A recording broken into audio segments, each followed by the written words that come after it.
you just got mine too.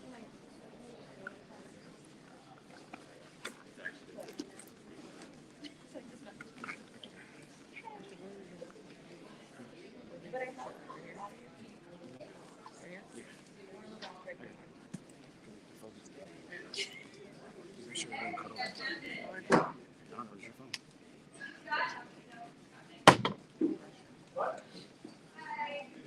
Hey there, how are you? Yeah. Very interesting.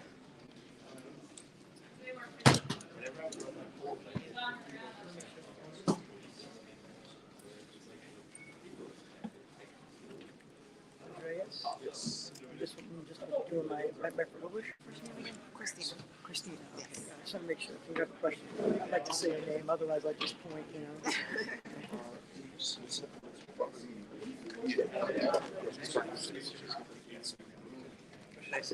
Hey there, how are you? Okay.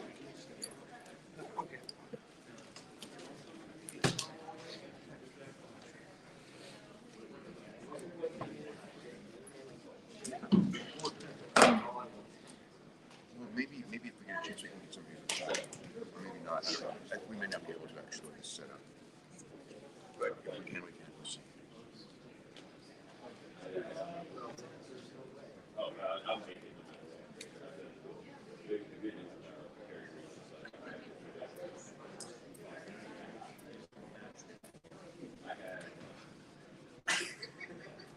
That was not working. 100% not working.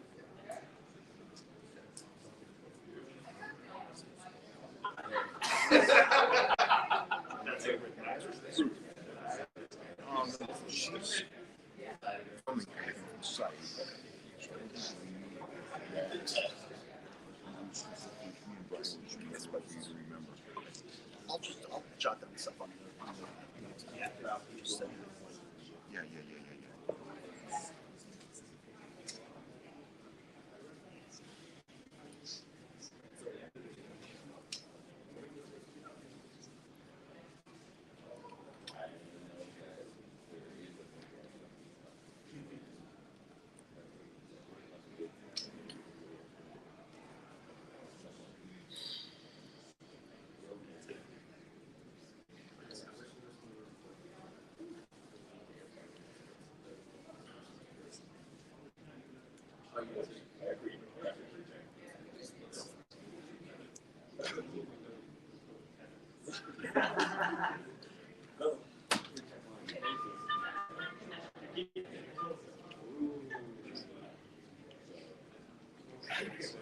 Yes.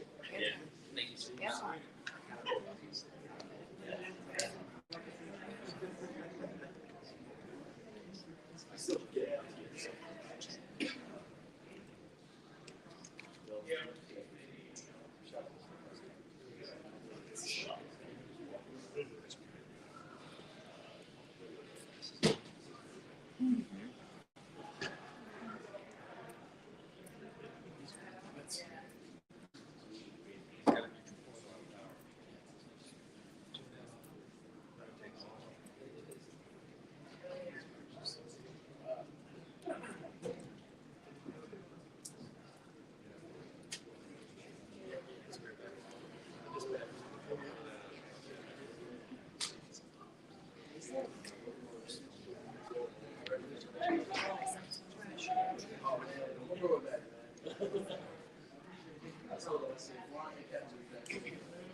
To win the Eastern Conference Finals, like obviously, Celtics too good, but they're also going to fall. They're good. Celtics are good. Golden State.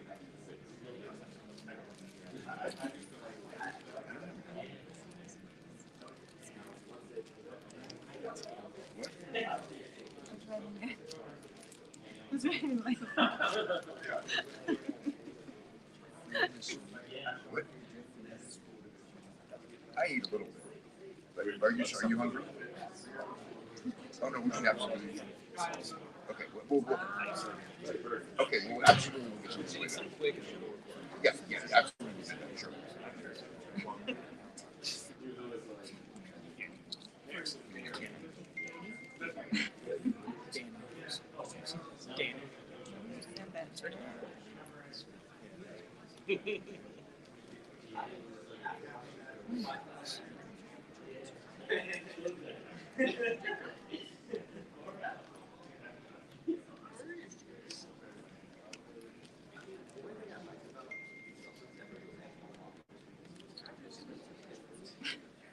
Wow, Heyman's still up.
In a lot of ways,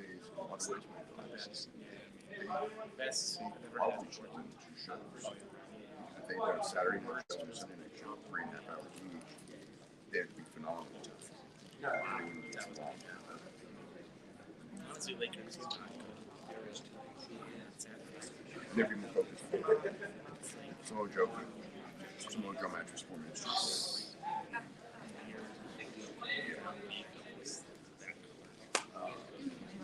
Yeah, when It was good. Buffalo was good. Philadelphia was good. The Thunder Rose match was very good. San Jose was alright. Honestly, I The think good it thing was. about San Jose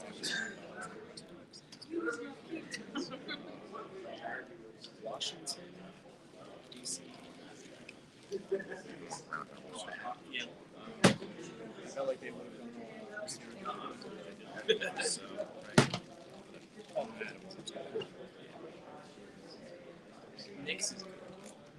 Garden. Yeah, they have lots of guys. I'm hoping to check out the Garden next year.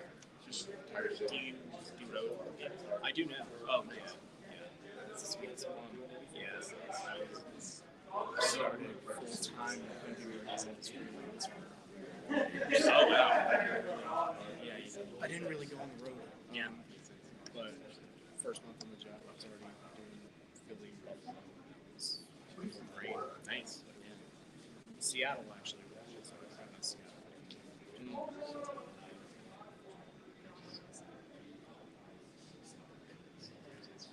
That's a long trip.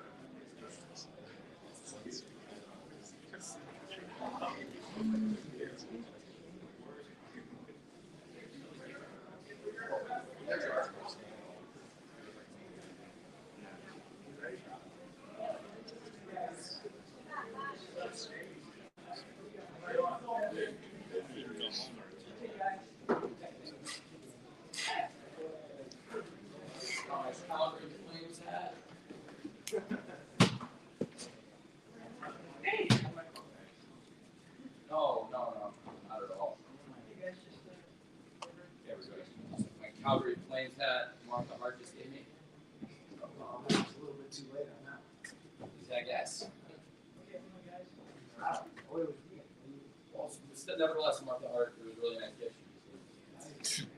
We walked in. Dominic D'Angelo from WrestleZone. Hey. Hey, how's it going, guys? Great. Good show.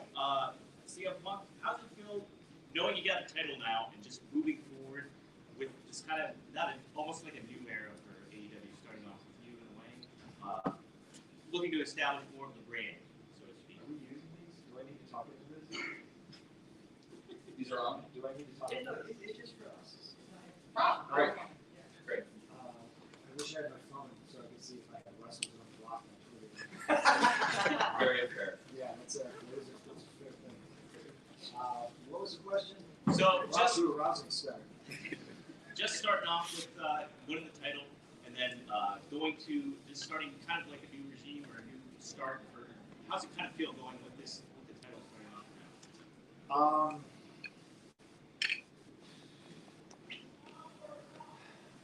I don't think this is necessarily a new regime. I think this is just the onward and upward trajectory that AEW has been on for 3 years. You could say with the addition of me, we're doing better, but I look at it as like with the addition of Bryan Danielson and Adam Cole and all the talent that Tony brings in, every day is a step forward. It doesn't necessarily start with me being the champion. To me, it's a team effort, and I like to say, if you want to go, fast, you go alone. If you want to go far, you go together. This is very much a team effort and a team environment backstage. I couldn't do this alone. Obviously, this guy did bring me back to professional wrestling, so all credit to him. That wasn't easy to do. And I'm happy to be here. I'm happy to be the champ. I take great responsibility in holding that title. And if I'm the face of AEW, I'm the face of AEW, and I'm going to do everything I possibly can to not just put more money in my pocket, but in his pocket, everybody's pockets backstage, and put on the best possible show every single time I can for all of you. Thank you. Congratulations. Thank you. You're welcome. Yeah, a lot of people were talking about the promo exchange you had with. Oh, sorry. A lot of people were talking about the promo exchange you had with Paige leading into Double or Nothing. How it felt like there was some real tension there. Do you feel like you're blending in with this locker room, or do you still feel like you're kind of somebody on the outside trying to find his way in to the regular mix of AEW?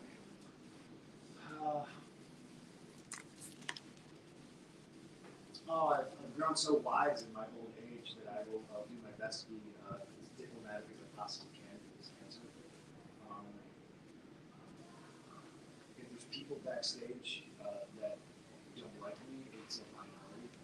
And if anybody says that nobody wants me and nobody likes me, I like to say that nobody's don't like me and nobody's like me. None of that. Fair enough.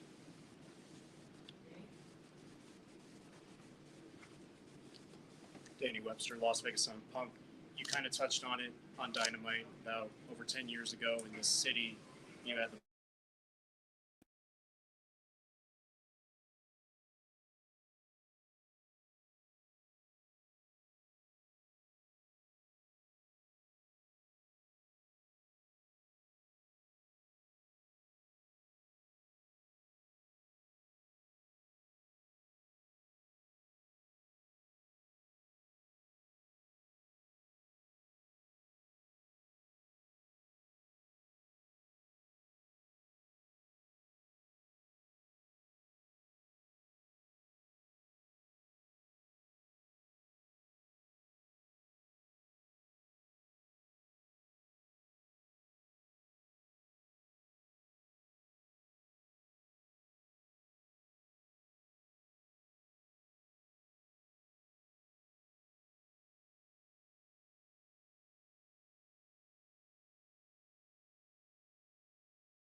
stand on my own dick.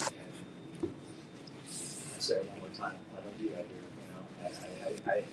I think everybody here can reach their fullest potential. We have a dentist that works here, right? You like chip my teeth at some point. It's very good. Yeah. Fucking sucks. Yeah. Hi, Mike Dagger with Lucha Libre Online. Puck, it's been almost. I for sure got you guys blocked. I'm pretty sure. You got I'm pretty I'm pretty sure you got me blocked out. I'm pretty I'm sure. positive. Yeah. Okay. Especially after this question, you probably will like me even less. But, I haven't answered yet. So, yeah. so, it's been around 9 years since you've been world champion somewhere else again. How you feel? You seem a little tired, but.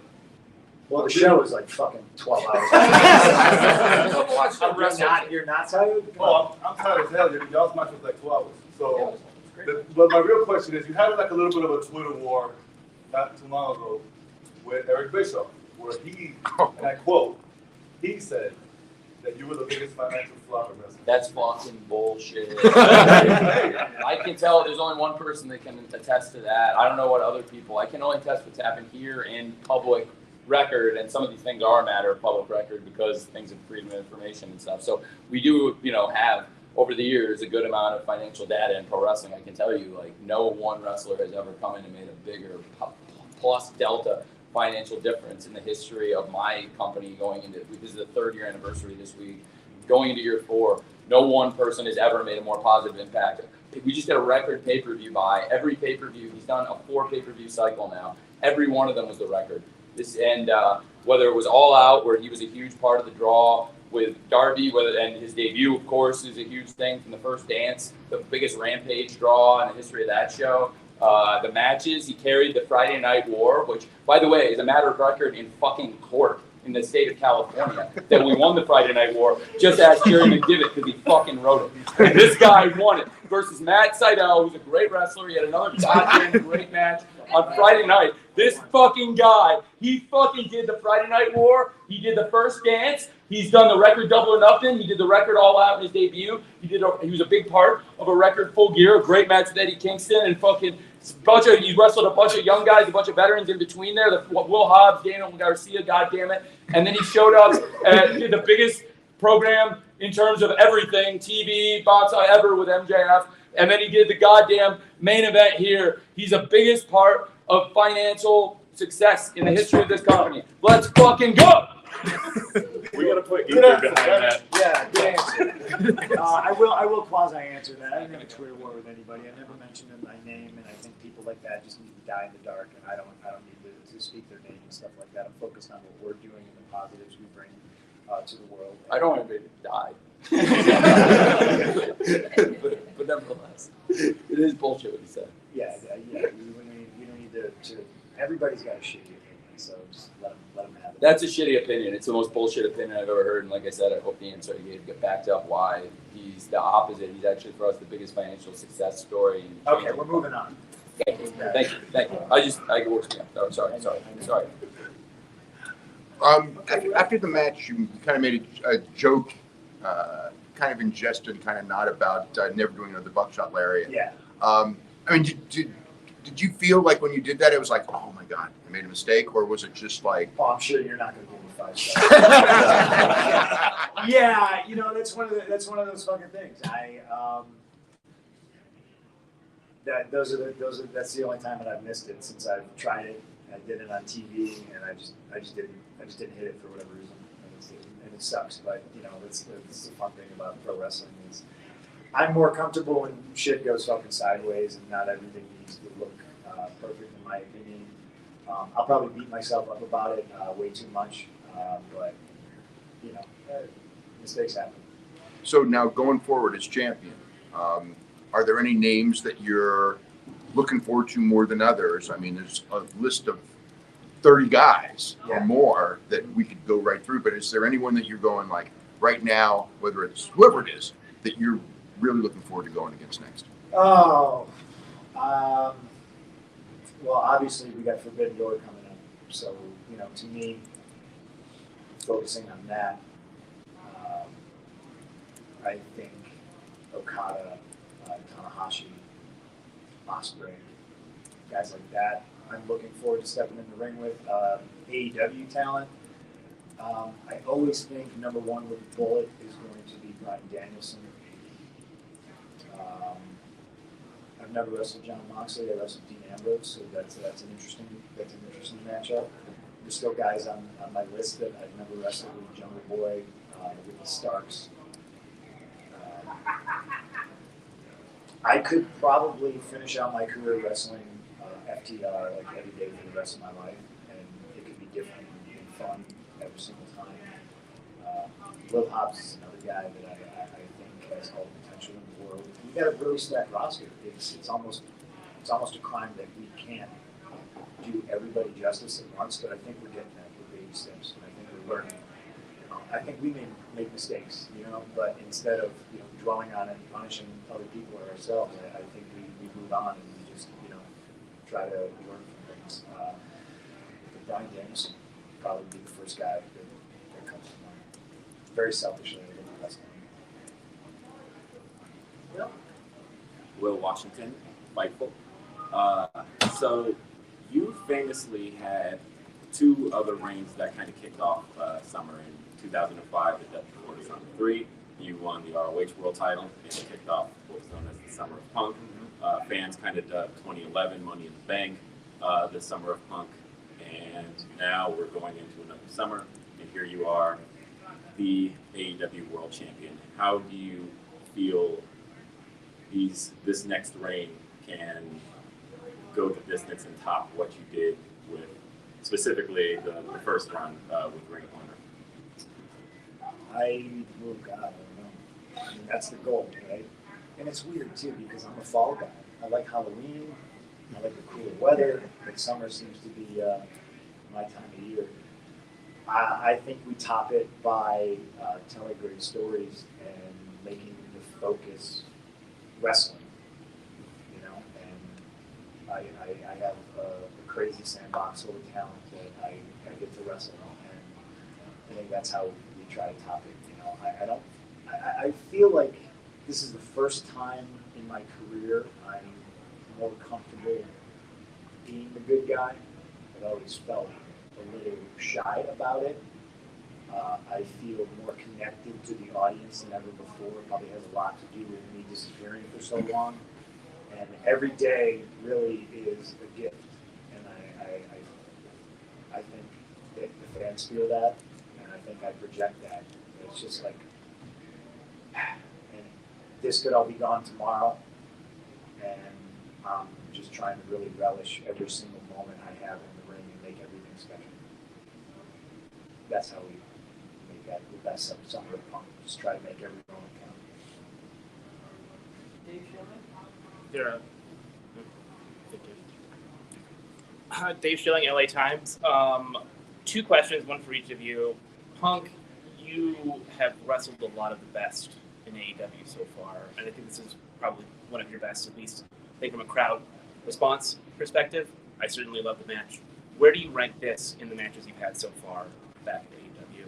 Tony, you've talked a lot about how you planned out the first four champions pretty early in the AEW history. When did you know Punk was going to be number 5? Where do I rank it? I don't know. Dax will probably make me watch it. And I don't know. The thing that's going to stick in my head is, I screwed something up. And it might take that out of the equation, and it might have felt like the near perfect match to me, just from the crowd response. I feel like they were super into him and me, and it's more of a engagement with the audience and letting them kind of dictate which way we go. It's up there, especially when you consider it was the first time we ever locked up, and the first time you ever wrestle somebody who's normally sometimes it gets a little sticky, So as far as matches go, first time we ever touched, I think it's pretty damn good. But as far as ranking it, I don't know. I'm honestly my worst critic. I think everything I do is kind of so I don't want to rate it. I'm embarrassed to answer this specifically, especially with the champ sitting here. So I'm gonna kind of dance around your question, but say that we got very close in the pandemic, and then as soon as I think there was a point where there were no fans in the seats still, but we were really tight.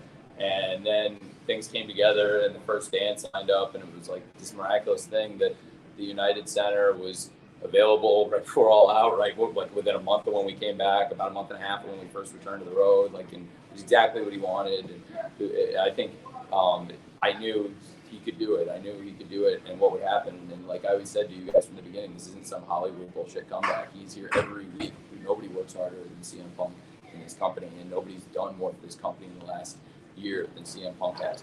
And so I think in the pandemic, I could foresee that. But from the other truth, that is a good question, and I want to tell, and he knows, and he's from the very beginning. Like you made no secret, like you wanted to see if this thing got off the ground. You didn't want to be a guinea pig from this thing from the very beginning. And you came in at a time when the company had taken steps. And then I think like when you and I got to know each other in the pandemic, I think it like opened up and created a chance for us to we had a lot of time at home and start talking on the phone a lot and became friends. And so I think like that created an opportunity. We just didn't know when the fans would come back, but the fans have made this so special from the first dance. From the first moment he walked out is one of the great moments in wrestling tonight. It's such a great moment. And what I would add is from the very beginning of the company, I knew that if we had CM Punk and along with the people we got, like I wanted him from day one, but when he finally came, it was been the best stuff we've ever done. Like I was saying, financial, it's not just about the financial, it's about the people. And we've never been in a better place because of you. So thank you. Archie Reyes, Pro Wrestling Illustrated, Grassy Podcast. I'd like to formally apologize for the tears last time we had a conversation on the Scrum. I've cried like 6 times. Yeah, I did. Congratulations on your victory. AEW are on their way back to your hometown, Chicago, Illinois. How do you feel going into Chicago now as the AEW World Champ? I feel a great responsibility, Everybody always talks about locker room leaders and all this corny shit. I don't necessarily think, they exist, except certain people lead by example. And to me, that's what leading is, So I'll lead the company into Chicago, and I'll learn from all my past mistakes and do the best I possibly can to show everybody in the locker room, not necessarily, the one right way to do things, but,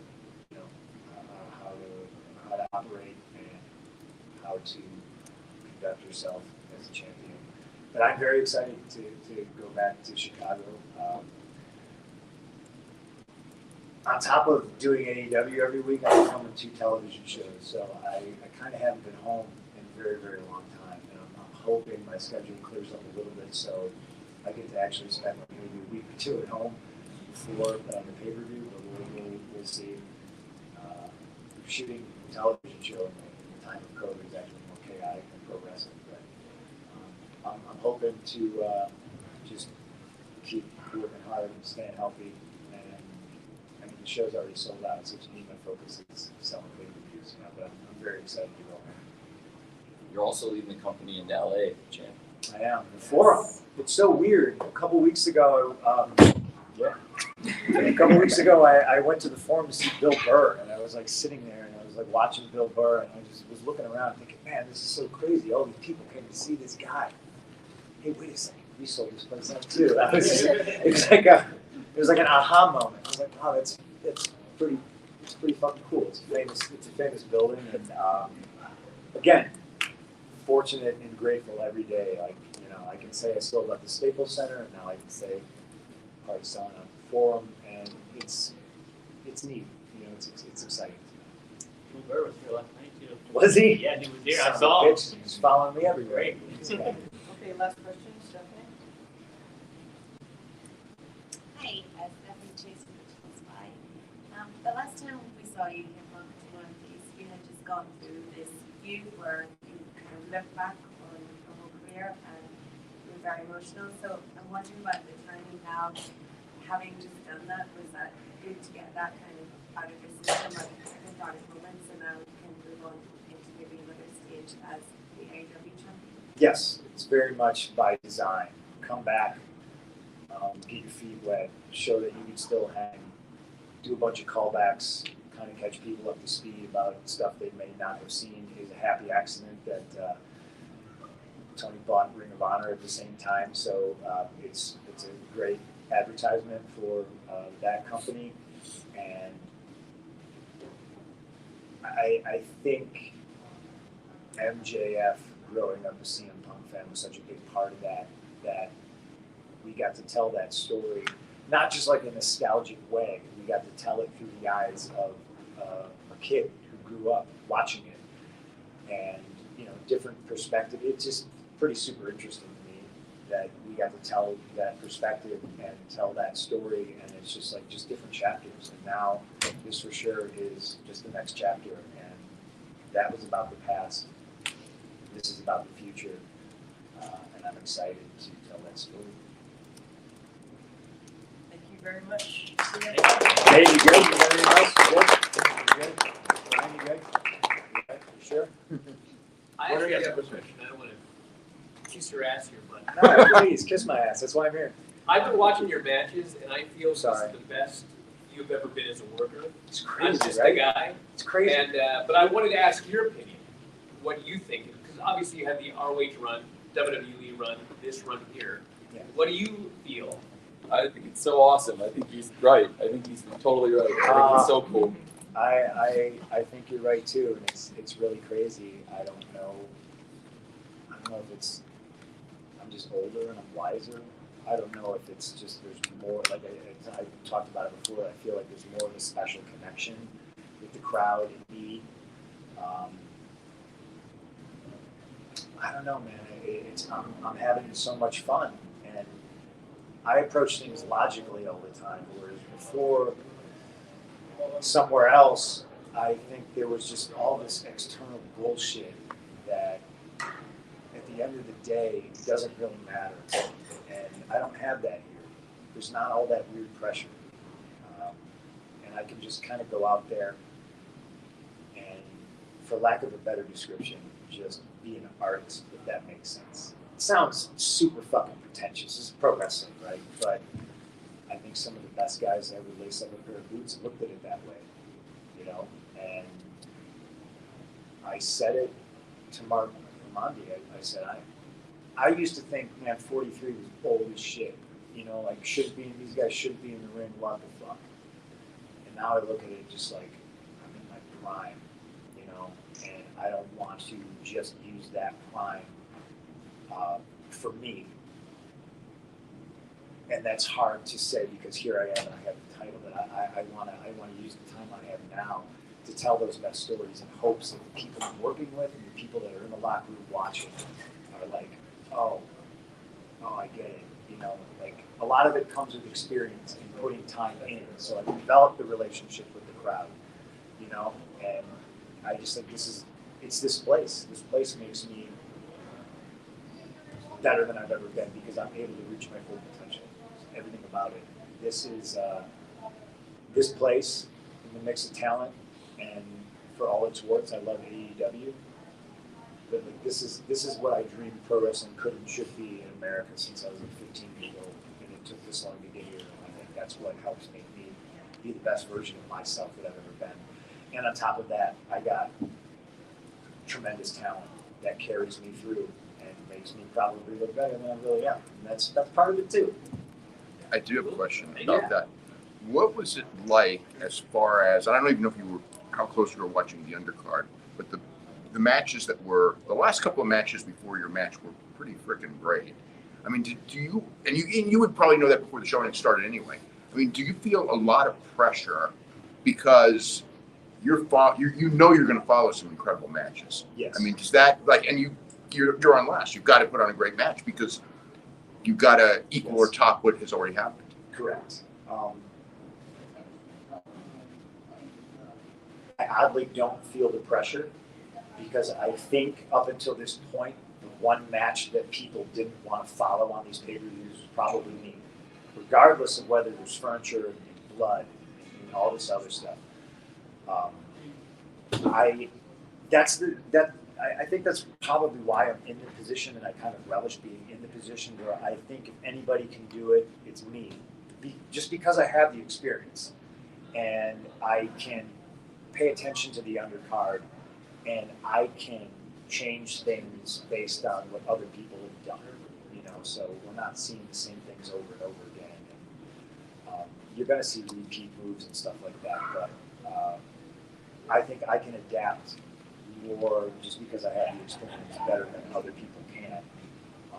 And I know because I have that connection with the crowd. And I really think me versus Hangman was just an interesting thing, and it was kind of 50-50 for a minute. And it might be the first title match that a lot of people kind of felt could go either way. I think that's why I'm in the position I'm in, is because I can adapt on the fly, and I can kind of change things at the drop of the hat and make it all work and not feel that pressure, whereas maybe somebody else would feel that pressure and maybe try to do too much or whatever. And I can just go out there and just kind of listen to the crowd and be like, okay, we got them. We don't need to go completely crazy.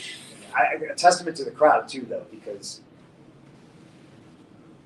it's a long show and they see everything. And they're still up for that main event, man. We got the best crowd in the world, man. We got the best fans. Thank you guys. Really appreciate it. Thank you. Appreciate every single one of you. Thanks very much, guys.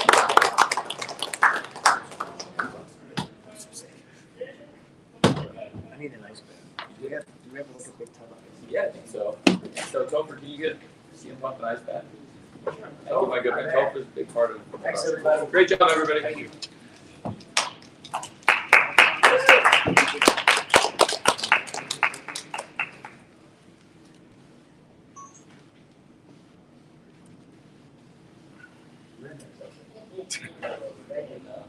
Up next, Next we have Jay coming up. TBS champion, defeated.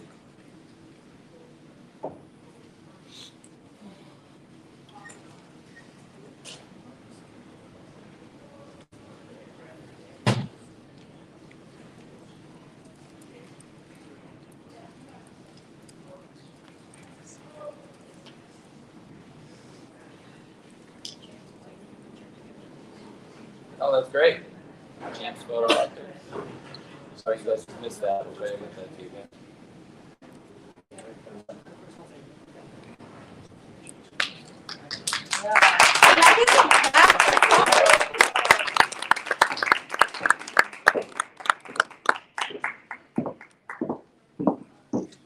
Put my shiny belt right here. That's perfect, champ. Okay, first question is Scott Fishman. Scott Fishman, TV Insider. So it's clear you can see the confidence every time you see renewed confidence, and then you have the baddie section building up that that entourage that you seem to be having. But from an in-ring standpoint, how do you feel like you've grown as a performer? Kind of give us an inside look at the work that you've put in, to better yourself in the ring. I work in a company of people who have worked indies, who've done something for 10 plus years. I'm entering my second year. I'm working with one of the best, technical wrestlers in wrestling in general. I feel like my progression is amazing. Brian did an interview where he said that he didn't feel comfortable until 6 years. It's my second year. I feel like I'm killing shit.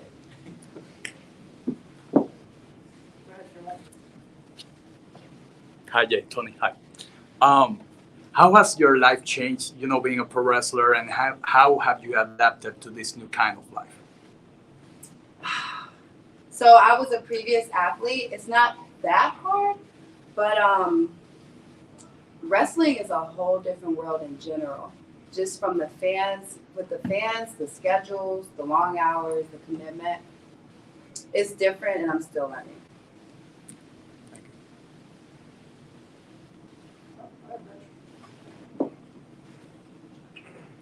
I just read Pro Wrestling Illustrated Grab City podcast. Great match, great everything. You look great. You're phenomenal. You got some new representation today. I think someone was reading my Wrestle Talk article that I put out on not pointing any fingers.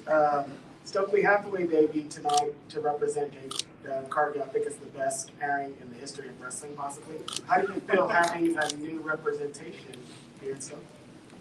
I mean, he's the best talker in the game. Who would want anything less than that? Somebody to represent a superstar that's about to just come forth in front of all you guys' eyes.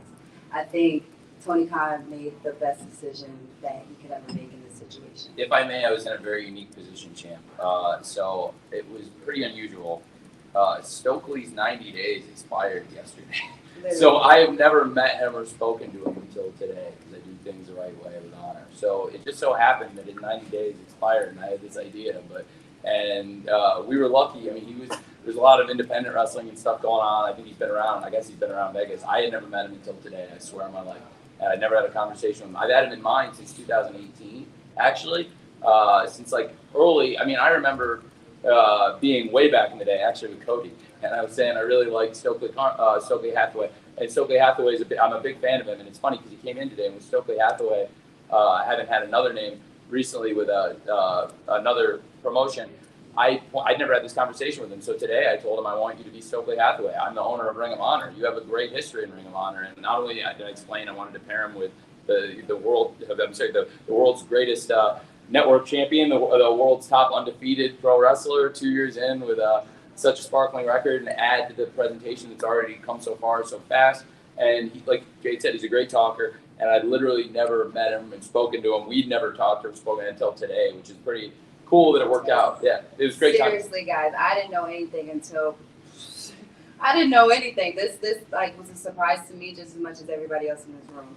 Trust me, I was excited just as much as you are. It made for a great moment. I think it was a great surprise for the fans, and the timing was sometimes like we've been fortunate sometimes, and that was great timing that he expired yesterday. Yeah, and you did everything. I think you did.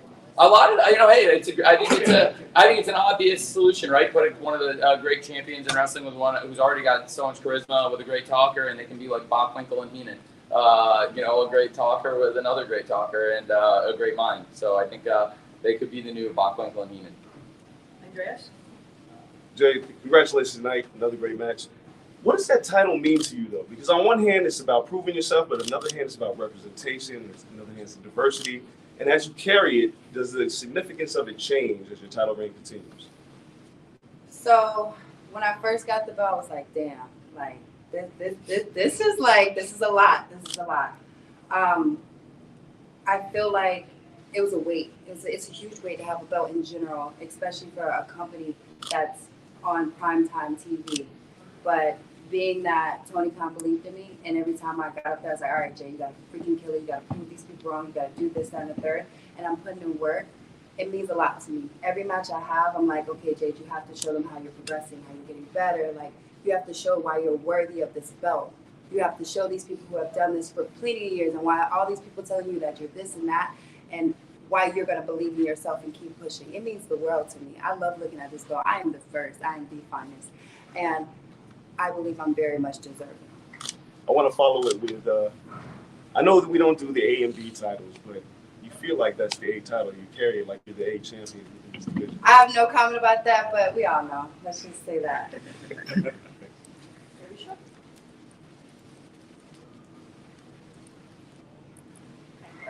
Women's Wrestling Talk. There were 3.5 women's matches. How does it feel to be growing this women's division? We saw it show up and show out with, I think, you and your match, that entrance. So how does that feel as a woman to see this brand? It feels great. When I first came in, my first promo was about elevating the women's division in general. It wasn't about me being a queen or anything like that. It was about me elevating the division. I don't see the point of being a king of a division that's nothing. You're here to elevate a division and make it better. That's what we're here for. Women's wrestling in general needs to just progress and progress and progress and get bigger and bigger. And that's what I'm here for. I'm here for the stepping stones for the next generation that's here to come.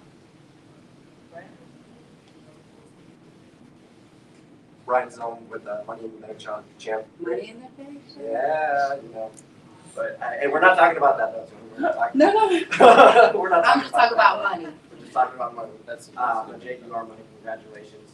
But as a former, as a mother, as a wife, how do you actually take care of yourself mentally, put yourself in a good state of mind, because you're in a dangerous line of work where you have to not only take care of yourself but your opponent. Like, what do you do to give you that happy moment or happy spot, like where you can just be like, like whether it's like a hot bath or wine, like what is it? Being on my spouse it has nothing to do with wrestling in general. But that honestly helps me out. I can go home and let's just say I'm stressed out. I can be totally stressed out, but because my spouse is in a whole different world, it's easy for me to just go home and he can just say, Jade, cut the shit.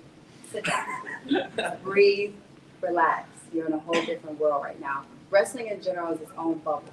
And being that I have somebody who's outside of that bubble who can just like pull me away from what I'm so focused on, it's a great feeling.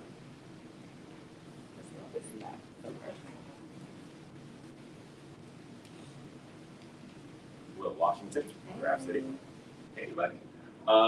Question. So, and I guess Tony might be able to chime in if you don't have the answer on this, but when Cody Rhodes departed AEW back in, he gave the official statement back in February, I believe it was. One of the things he said he wanted to see was the Cody Vader end up with Jade. And that became something that the internet had been asking for pretty much since then. Everybody felt like it was perfect for your entrance. And tonight, we finally saw that. So my question is, what's the new name for it now that we're done with Cody Vader?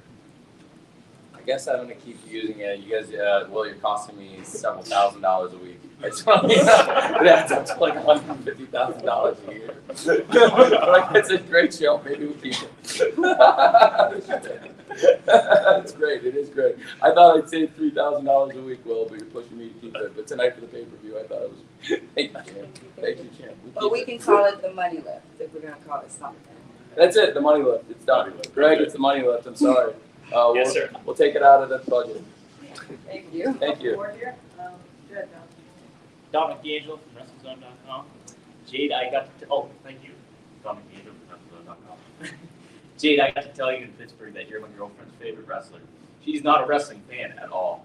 Talk about being able to kind of reach out of the wrestling realm of wrestling fans and kind of being able to connect with people. Did you kind of have that mentality going into it as a wrestler and getting into the business?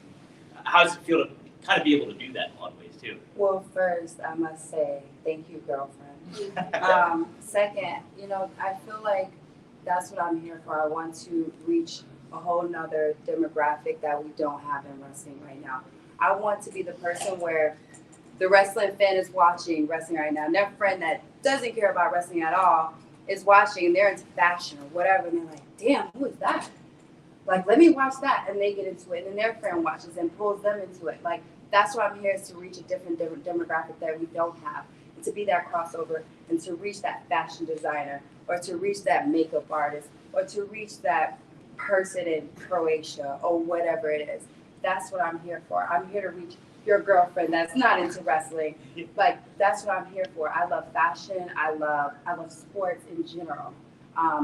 It's so many different levels to who I am. Just to add to your exact point and elaborate how Jade's star power crosses over, like wherever we go. Like, so like AEW, we've been invited to like big sports teams games, and for example, we've gone to the Chicago Bulls, Nashville Predators, and when you walk around these big arenas with thousands of fans, for people who know wrestling, they spot wrestlers, including Jade, that they're excited about. But for people who've never seen wrestling before, when they see Jade walking around with the TBS title, people come up and they'll say, "That's the champion of wrestling, TBS, huh?" That's pretty cool, and that's what you want. So that's huge, and I've seen it happen. And like I said, many sporting events, all across the country. Yeah, thank you. No problem. Thank you, girlfriend. Okay, guys, let's do two more. We do right here for Denise and then Nick. Denise Salcedo, Instincts Culture. You mentioned being into fashion, and immediately that triggered something in my head where I'm like, when it comes to that, I feel like there is still so much that can be done for women's wrestlers in terms of how they're portrayed in pop culture and mainstream and all of that. So with that being said, I think you know where I'm getting at with this question is, what would you like to see in terms of how AEW helps get their female wrestlers out there to the mainstream culture and all of that? I mean, just putting us on, like, for example, I love Sports Illustrated. I want to be on the body issue so freaking bad. And I can say that because I put so much hard work into my fitness and just my regimen and just keeping myself together for you guys. Because the day that I gain like 30 pounds, I'm pretty sure I'm going to get butchered out here. So I want to see us just crossing over more to like fashion and on magazines and doing catwalks. Like I would love to walk for Fenty. Like that catwalk, I want to do it so bad with this beautiful, luxurious belt. It's so many things we can do. It's so many. We're powerful, strong women, and being that Title IX, I believe, just crossed over the soccer team, all that thing that's just happening right now. It's just going to elevate women's sports in general. Awesome, thank you. Last question. Congratulations, Jade. Nick Hausman with Wrestling Inc. Red Velvet put out a post this past week that got a lot of people talking about Sunny Kiss possibly joining the Baddies. Much like Stokely Hathaway, seems like a good fit. I think a lot of people would agree Sunny would as well. Do you see him as somebody you'd like to bring into your mix? I think Sunny is an amazing person. I think Sunny is nothing but a bad bitch. If you ever see my Twitter, I literally have tweeted this out. I think it got over 4,000 or 5,000 likes about it. We're just crowded as hell right now, guys. Like, we got a bunch of people. We literally have, like, I have a lawyer. I have a manager. I have two beautiful women right next to me. I love Sunny Kiss. I would love for him to be a baddie. But Jesus Christ, guys. Like, we're loaded right now. I can only do so much. Thank you very much, Jay.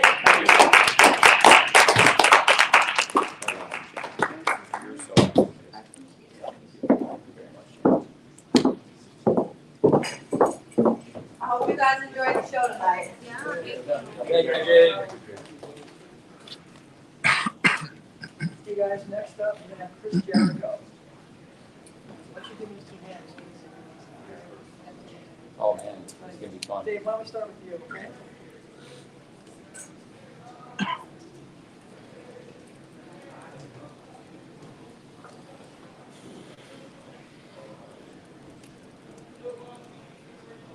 Great night, guys. Thank you. Really appreciate it. I'll get to catch you after Chris comes in. We can catch up at length too. It's been a real special night. Just before Chris comes in, some notes I'll drop that are interesting. So this is the record for Double or Nothing. All of our pay-per-views continue the streak. All of the pay-per-view franchises have been up year over year. All Out, every All Out's been higher than the year before. Every Full Gear's been higher than the year before. Every Revolution's been higher than the year before. Now for the fourth Double or Nothing. Based on digital buys, I can safely project this is the all-time high for Double or Nothing. And it's in part due to all of you, and I'll just say that again at the end, but I really appreciate you all being here and disseminating and helping build interest among the fans for this. If you don't know, I talked about it with other media during the week. Is Chris coming in? By the way, I'm ready. Whenever you're ready. Okay, and I'll drop the stat again maybe later, but it looked increasingly likely that there might be a Game 7 this weekend. And when we planned, had I gone Saturdays, it was actually more likely that the Warriors would have played because the Warriors would have been Game 6, and a Game 6 is far more likely than a Game 7. And actually, there was only a 28.1% chance of a Game 7. So, but as the series was going on, 28.1% chance. So about 72% of the time, you're not going to get it. So I was playing the odds when I booked this. It looked like the Game 7 was less likely, and we've always done better on pay-per-view on Sundays, especially with a holiday week and Memorial Day. So with a 28% chance, I thought we had a pretty good chance. As the series went on, I was like, oh gosh. So I came up with a plan that I think worked really well, and that the person in here is a big part of it because the last three matches were the hottest three matches of the night, arguably at the end of a show that because I pushed the buy-in to a later start, and tried to make sure we had really special stuff with Anarchy in the arena, and of course the World Tag Title and the World Championship matches at the end of the night. We saw record buys, and we did get late buys, which was part of the strategy because I thought people would know the game's over, and there's still, there's fans gathered at home, friends gathered, families gathered watching sports. Hey, what the heck? These matches are on, and then Anarchy in the arena gets going. People hear it's nuts. Tell your friends. Tell your World Tag Title. You can still catch up on all the great stuff you missed. A lot of the favorite, whenever Chris comes in, I'm ready to, I can answer this later. But, a lot of my favorite pay-per-views are like 13, 14, and they're great to rewatch. Like, how many times have I watched WrestleMania 17, which is like 13 matches? How many times? Now, they're a little bit shorter. Now, some of the 12, 13-minute matches in this show, like Jericho and Regal, only went like 7:45, which I think Chris could. But anyway, I loved it. I absolutely loved it. I think people are going to watch it over and over again. It was a big success for us commercially, and I think the fans at the end proved it was the right move, holding stuff out, holding hot stuff, and commercially a success, and I heard a lot of you like the matches a lot, and the stuff at the end got the response we were hoping for, and I think the whole show was great. Do you guys have Chris? Oh, great. Okay, great. Well, that's great. And it's very fitting. We had the champs, and then late champion, the first champion, coming back to where we did this for the first time. It's a different building, but it's cool to be back here. And after Chris is here, I'll stay with you guys until you get all your stuff answered and talk to you. But it's really a very special, crazy day. And like I said, I put stuff in later in the week knowing that as the series went on, it was like, okay, this is going to happen. I'm going to stack the card up. And I felt like starting later. It was about Revolution. It was probably similar to Bell to Bell time because Revolution, the buy-in started near the top of the hour, and we went with that Layla and Statlander in a very good match. And then later, the House of Black had a good match. I mean, the hook matches were, it would have been like if we kept the hook match and pushed those other matches into the pay-per-view with the West Coast start. So it was actually probably a very similar Bell to Bell time from when the buy-in started. But I think it got more into the pay-per-view window. And I've talked to Dana and Hunter and the people at UFC. I mean, I think Dana runs the best business in sports pay-per-view probably history, and certainly the most consistent winner. And they put on long pay-per-views. I mean, Punk and Hangman went into the ring far earlier than any UFC main event or big boxing main event in this town. And I was here I was in the MGM Grand 10 years ago when Pacquiao and Bradley fought. And they smartly held back because, and think about it, look, like, it's no secret to the sponsor of the show, the title sponsor is DraftKings. And we advertised that people had action, and I think they saw the most of any of the matches we promoted through them. And for them, it was good too to have like people get out of the Heat Celtics game and then be able to go back because the title sponsor of the company that's like the biggest sponsor we have right now, and they happen to work with UFC and other big companies. With what they've done, I think it made sense to get out of the Heat Celtics game for them.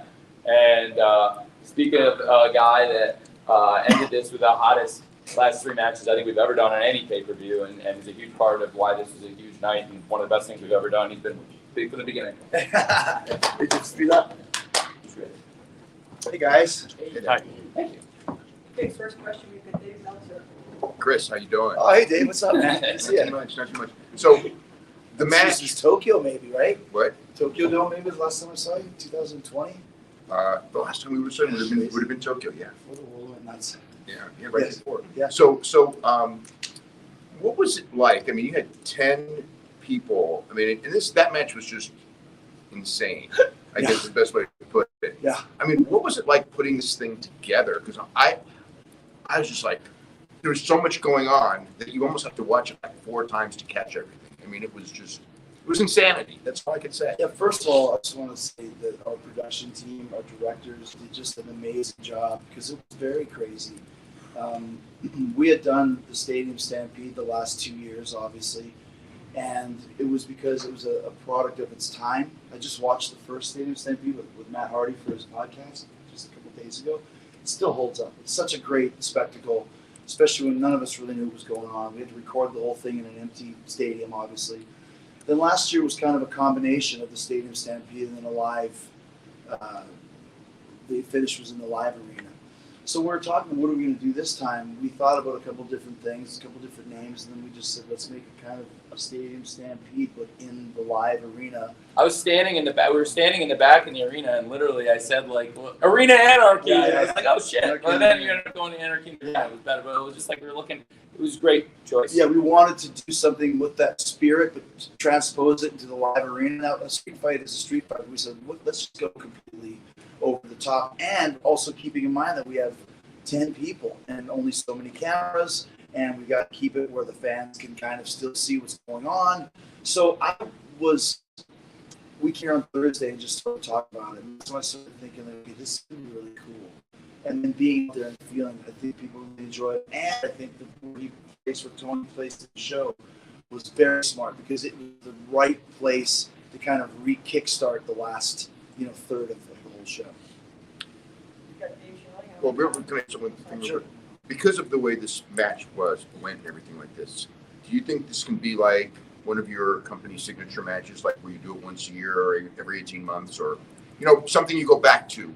It's like kind of one of your regular. I think it's events. a more sustainable solution than Stadium Stampede. Yeah. I think Chris is the master of reinvention, and I think once again putting heads together, and with like Chris's great mind, we like reinvented and did something, and now we have Anarchy in the Arena, and we were very proud of Stadium Stampede. We said like we were originally thinking maybe we should call it that, but it's a new version of it. But then we said that was a product of its time. Maybe we'll revisit it, but now we can do an Anarchy in the Arena whenever the time is right, no matter what time of the year it is. Dave, early times? Thank you. My favorite part of the match is the song playing through most of the match. Whose idea was this? And then whose idea was to kill it? So I think when we were talking about it originally, we were kind of like harkening back to New Jack, when his music would play throughout his matches, which kind of took away the fact that there was just basically plunder and just garbage going on, but the music added some excitement to it. So we thought, okay, so if we can play the music for the first like third of the match, that will kind of sustain it to where people see, like it's just kind of basic, well, nothing was basic, but just kind of, until we get to some of these bigger moments, I think because no one's ever done that here in AEW or anywhere since then, it's kind of, it kind of makes it seem different, it makes it different. And then I thought, well, this is great, and I'll be the party pooper who hates this song, and well, let's break the soundboard. So let's put a soundboard thing up there and we'll break it. And that was my favorite part too. Like as soon as we hit the ground, it goes off, and like I was telling Tony, I was like, I love wrestling. I still love wrestling for moments like this. Yes, it's comic, but it's like the asshole heel just hates music, and it's like I'm gonna smash this soundboard and finally cut it off. And then that kind of enabled us to go to the next stage of the match. So it was kind of half of a cue, half of a really kind of opening kind of salvo of just chaos, and then gives me a cool moment of being like the curmudgeon who just hates rock and roll music. Turn it down. Danny, Las Vegas Sun? Chris, you obviously wrestled in this city for many years, dating back to WCW. Coming back after 2 years away, not having Double or Nothing here to come back where it all started, I guess, how good was it to have Las Vegas back as a wrestling town and seeing the revival? Yeah, Las Vegas has been a great wrestling town for me and all the companies that I work for, but especially for us here. I mean, this is where it all started for us. You know, it really did. And I think Chicago and Las Vegas are the two cities that are really synonymous with AEW as far as kind of some of our foundation shows, the tentpole shows. So to come back, and like I said, we did a great job during the lockdown of keeping the lights on, creating new historic Stadium Stampede, but to be back in the crowd. And it's not the MGM Grand anymore, it's the T-Mobile. And this is a big room, man. And when we came in here the other day, there was nothing in here, just one big giant empty room. And it was like, this is a big place. So it was, once again, like it shows we were really hot before all the stuff went down, and now we're really hot after. Everything has gotten better. And I think that's a testament to the work that we all put in keeping the ball rolling. So now that we can have a full T-Mobile Arena and deliver the show like we did tonight, puts us kind of right back to where we were in January of 2020. And you remember when we got cut off, it was 2 weeks before we were going into New York, New Jersey. That's finally, right, for Blood and Guts. Going to Prudential Center, and everything changed. And now we've built, not only do we get to do that, but then it worked out so well that when we finally did go to Prudential Center, then we also a week later got to build another franchise tentpole show with Grand Slam, which is our tentpole TV there, and build the New York market out, which I think is obviously in the world of sports and wrestling is so important to all, as we know. And here in Las Vegas, Chicago, New York, and now finally opening up LA with you going back to the Forum, which is cool. That's gonna be great too. I mean, yeah, all these big shows on this side of the country, we're very, very excited about it. It's been a long time coming. Fran? Chris, great job tonight. Brian's own Money in the Bank shot. Through the last couple of months, you've obviously gone through a physical transformation. I have not seen you speak on this publicly on what you've been doing on your diet. Because dude, you're 50, you look great. What are you doing? Yeah, it just was a combination of a bunch of different things, and I just started really kind of changing my diet around for a little bit for some health reasons that I had that I'll explain at some point. But once I lost 10 pounds and it wasn't really that hard, I said, well, maybe I'll just keep on this diet. And then it just became a way of life, and it's tied in so perfectly with, like Tony mentioned, reinventing myself. It was just when we started doing the Jericho Appreciation Society, and then I lose a bunch of weight, And it just kind of all fit in. It was like, it really was inspiring to like, that's the hardest thing whenever you have to break some kind of a bad habit or eating habit or whatever, you feel a little bit of inspiration. Then it tied into what I was doing on screen, and Tony was very much behind it. It just all fit. It was the next, like every time I reinvent, it's not, I don't write it down. I wish I could say that I just write these things down and it's all coming to plan. None of this was ever supposed to happen, ever, except for I had some health issues in December. Then as soon as I was fine, Eddie Kingston broke his orbital bone, and they were like, what the fuck are we going to do? This is like the match that's never going to happen, except for now it created the whole Jericho Appreciation Thing, the Blackpool Combat Club. All of the stuff that we're doing was very organic, and it just, I keep saying it, it's writing itself. The story is writing itself, and that was a big part of it. Hi, Chris. I have to highlight 3 guys, 2.0 and Danny Garcia. What did you see in these guys, and how did you guys work on these 3 guys to get in such a great match as tonight? Well, it's kind of a combination. Once again, Tony and I always laugh because we always have great minds think alike moments where I'll text something and he'll say, I was thinking the same thing, and vice versa. And he put those 3 guys together, right? So when we started thinking of like, okay, maybe I should, because my original idea was to end up doing the feud with Eddie Kingston. You can't win the big one. He wins the big one. We shake hands and we become partners. Maybe we join up with Mox and become like some kind of a trio of just kind of hard-nosed vets or whatever the hell it was. And then Bryan Danielson did the promo where he said, I'll start with my own faction with Mox, and I'll bring in Lee Moriarty, and I'll bring in this guy, and Wheeler Yuta, and I'll bring in Danny Garcia. And I was thinking, well, that's kind of a drag if we do that, because then Danny Garcia and 2.0 have been this trio that was involved in me and Eddie's story.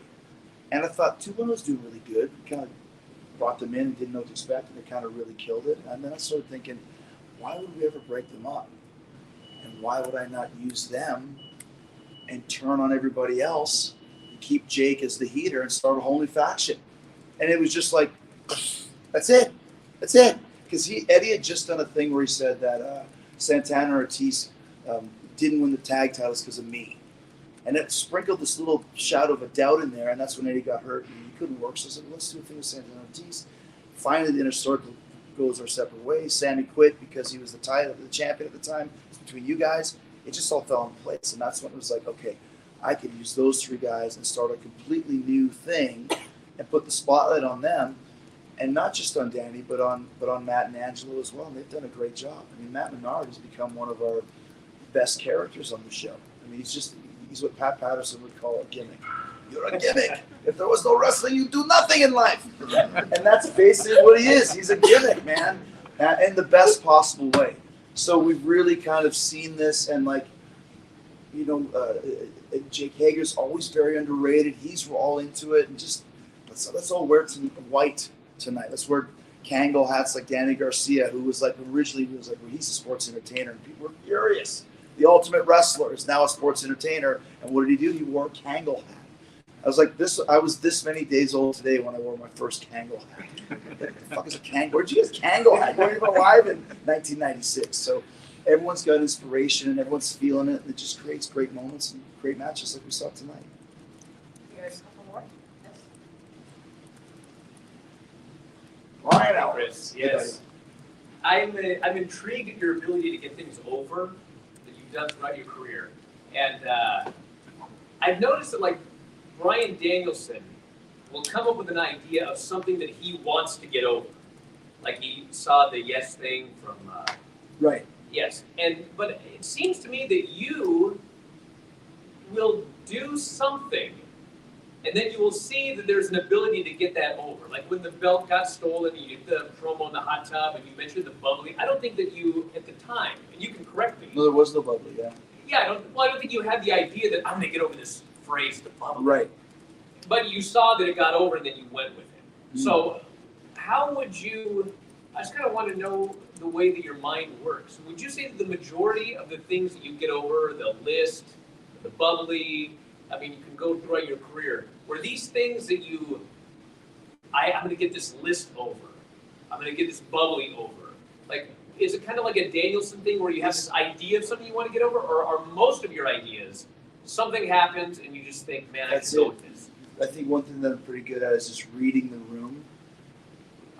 Because I've had a lot of things like, where like I thought like GFY, that's a good one, and then the same night Mox came out and literally said, "Go fuck yourself," and it's like, well, that one's done. But no one was really getting into it. You're kind of swimming upstream. But for example, like the Wizard, for example, all it was throwing the fireball on the Wizard, and I start seeing people like, okay, they're making gifs of Chris Jericho with a Gandalf, Chris Jericho's face on Gandalf, or like all these cartoons or Dragon Ball Z, and it's like, oh, this is interesting. They like this Wizard. So then I say it a couple more times, I can do what I want because I'm a wizard. And little kids now, they're posting videos. So what are you? I'm a wizard. Oh, now we have something. So that's why we did the fireball last week, just on the random backstage guy, because you don't have to do it much, but just doing it a second time, now it's Chris Jericho's. I'm a wizard. My dad said, "How did you do that fireball?" I said, "I'm a wizard." I'm a wizard, Dad. I said, "Dude, I want one. It's in my hands." So that's kind of, you just read the room and kind of see, like, people don't bring signs anymore. You notice that? Yeah. I noticed that a couple of weeks ago. Nobody brings, back in the day, signs everywhere. That's how you could tell. Jimmy Hart would always say, you can't make people write You know why? signs. You know it's hard? Why? You can't hold your sign in your phone Good call. at the same time. That's a good point. Good point. Everyone's always got the phone. So you used to be able to read the signs, and now what you do is read social media, and you see kind of what's moving and what's shaking, and then, you know, we can maybe put out a T-shirt, see how it does. Oh, it's the limited seller of the week. Okay, now we have something. So I think it's basically just reading the climate of the room and kind of hearing what people do, and just that I'm pretty good at that. And instinct is good as well. A lot of, 32 years of doing this, I have a real kind of good feel as to what people are into or what they might be into. And most of the time I'm right. Not all the time, but most of the time I'm right. Even Jericho Appreciation Society, when I told Tony that one, he bid on it right away. And I was like, dude, he's like, that's great. And I was like, when I first said that, huge outrage.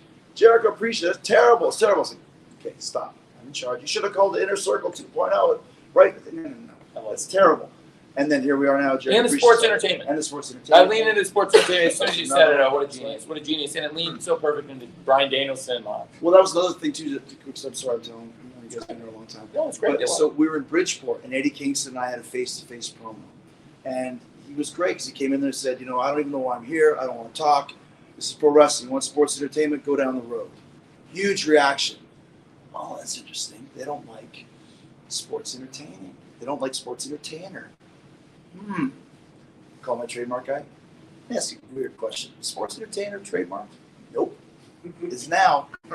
So that's kind of why I was like, it's perfect. And then, like he just said, with the Blackpool Combat Club, and then suddenly they're connected because of Eddie and Mox, and none of you guys saw it coming, which made me laugh so hard. All the smart minds in the room, nobody saw this. It's 5-on-3. It's 5-on-3. Okay, it's getting old. These guys got to do something. Blackpool Combat Club. Oh, it's getting old. They got to do something. You never saw the connection that it was coming to a head. We came up with that 3 months prior. But it's like I said, it all connects. Everybody connects. And so pro wrestlers versus sports entertainers. There you go. Thank you guys. Last question. Good. All right, Don McAngel, WrestleZone. We talked about reinvention. The first time I did a Scrum, I asked you about Terry Funk reinventing himself. Who on the roster would you say has that potential to kind of reinvent themselves that you've kind of seen? Have you seen anybody kind of give that indication or something in that regard? Well, I think Bryan Danielson's doing a pretty good job. I think Moxley, if you look at Moxley now compared to 3 years ago, maybe not like a different gimmick or something, but he's a completely different performer than he was then. A lot of our roster is very young. You know what I mean? So they haven't had to reinvent yet. You know when it's time to reinvent when you start getting stale. But unless you have the experience, it's hard to know that you're getting stale. That's once again, you got to listen to what the crowd is doing. I mean, Matt Hardy's reinvented himself very well over the years, but he's also got years and years of experience. So I don't know, and I'll have to see. I'm trying to think who's creative. Like Swerve Strickland is very creative, and as I had him on Talk Is Jericho, just listening to how he thinks about wrestling is very interesting. Malachi, a perfect example, done a great, completely different of what he was in WWE, with still a kernel of the same thing, but he's created this whole new faction and vibe for himself. So those type of guys, I think, have a real proclivity to change. Because reinventing is not just doing great promos and doing new angles. It's a complete gimmick change. I always go back to when Kiss took their makeup off. You know what I mean? Like, you knew that this was a new Kiss because there's no makeup. That's just insane. Why would they do this? Because it's different now. And for me, every time I change, there's always different clothes or a different look, different catchphrase, a different entrance. I remember when I walked out in trunks in 2008 in the WWE, and I'd worn nothing but long tights for 20 years, and I was like, okay, I'm turning heel. I want to get rid of Y2J, get rid of the countdown, and switch from long tights to trunks. And I walked out, and the first guy I saw was Bruce Pritchard. Said, "You've got great legs. Why have you been hiding them?"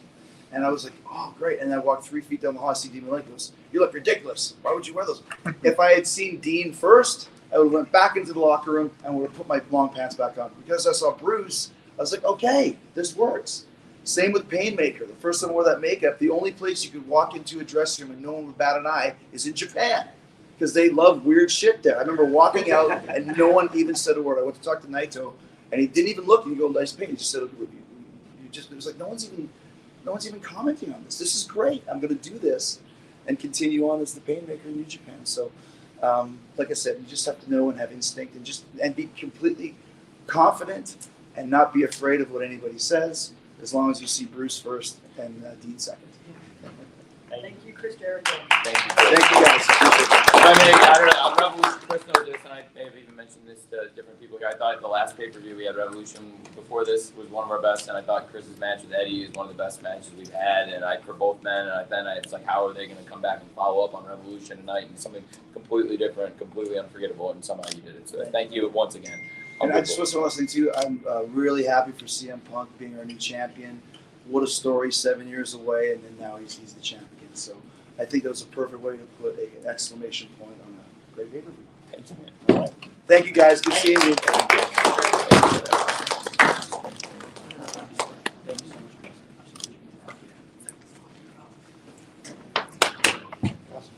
I've fallen over enough furniture tonight. God, guys.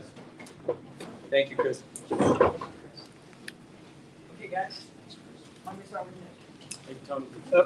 Oh, you want me to move to the middle? Yeah, I'll do that. I was trying to stay out of the spotlight center stage, if I may. I'll stay with you guys for a while here. Thank you. Tony, Nick Hausman with Wrestling Inc. Yeah, Nick, what's up, buddy? I'll ask you what literally everybody wants me to ask you, which is, from your perspective, what happened with MJF this weekend? I'm not going to comment on that, but I've got a lot of stuff on the pay-per-view I can comment on, but I'm not going to comment on that. All right, well, then I'll follow up with something maybe you will comment on, as Punk alluded to, sort of longer than average show. I had a lot of people hitting me up saying they felt fatigued, especially on the East Coast where the show ended after midnight. Is this the kind of length of show you're going to continue to put out? I will follow the feedback of the fans. It was pretty similar. Revolution had great response, and commercially the show was very successful. Like I said before Chris came in, I was starting to say, it was a little bit different, and I ended up adding a little bit to the length of the show to help the show commercially and help the show make money. And I think it made, if not a 7-figure difference, definitely a 6-figure difference in the bottom line of the show. And so that's a big consideration, certainly, and a major financial consideration when Game 7. Like I said, it was probably only a 28% chance of a Game 7. It was far more likely if I booked the show Saturday that there would have been a game, and it would have been the Warriors, who were a big draw.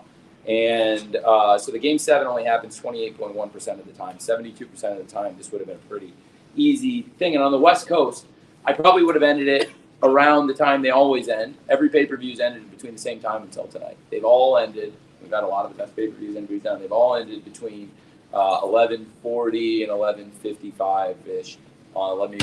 Between 11:40 and 11:56 on the East Coast, which is like 8:40 to 8. So this is about the same amount of wrestling bell to bell as the Revolution.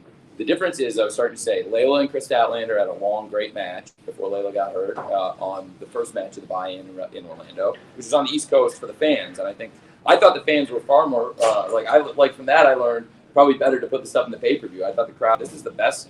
If people were fatigued at home, I'm sorry, because I never intended it to be that way. But it was the best the fans in the arena have ever reacted for the last 3 matches of any pay-per-view we've ever done, Nick. And I've done 13 of them now, and plus the original Fight for the Fallen Fighter Fest, which were free. But they were free domestically. I think they were still international pay-per-views, but I think our overall international gets a good deal on pay-per-view prices. So I think domestically, this was again the highest we've ever done for Double or Nothing. So as I saw it go, it was getting more and more likely that it was going to go 7 games, which again is very unlikely. Not very unlikely, less than 28.1% historically, exactly. And so as it was tied 2-2. I'm watching. Obviously, we did really well. If anybody followed the Wednesday ratings, I was really happy with the go home show in terms of the quality of the wrestling. I thought the wrestling was excellent. I really loved the Samoa Joe versus Kyle O'Reilly main event and the 3-way match with Swerve getting the win. Probably his biggest win to date. It's a big match on Dynamite with Jungle Boy and Ricky Starks. And I thought that it was very clear the basketball game with those guys had a big impact on the rating because we were over 1 million for the first hour, P2, and about over 475 for the first hour. Then it was like, I don't know, 880 in the second hour. It was over 1 million in the first, so it was a huge drop. But because of the basketball, but still overall the show did a really good number. It was up week over week, and a 0.35 is a huge number to pull with what we were up against. We were a top 10 show on television right now, not cable, a top 10 show on all of television. Dynamite with the competition it was up against. I mean, everyone was up against that competition, and it did really well for Warner Brothers Discovery, which had like 6 of the top 10 shows on Wednesday. And I'm sorry, that's not true. ESPN had big coverage. I think Warner Brothers Discovery had 4 of the top 10 shows. ESPN also did well. We beat every show on ABC, every show on Fox, every show on CBS except Survivor. And NBC has that power block with the Chicago shows, the Chicago Med and the Chicago PD and the Chicago Fire. Those did real well. We were top 10 on all of television, beating broadcast TV now. That's a huge deal for us. And that was against big sports competition.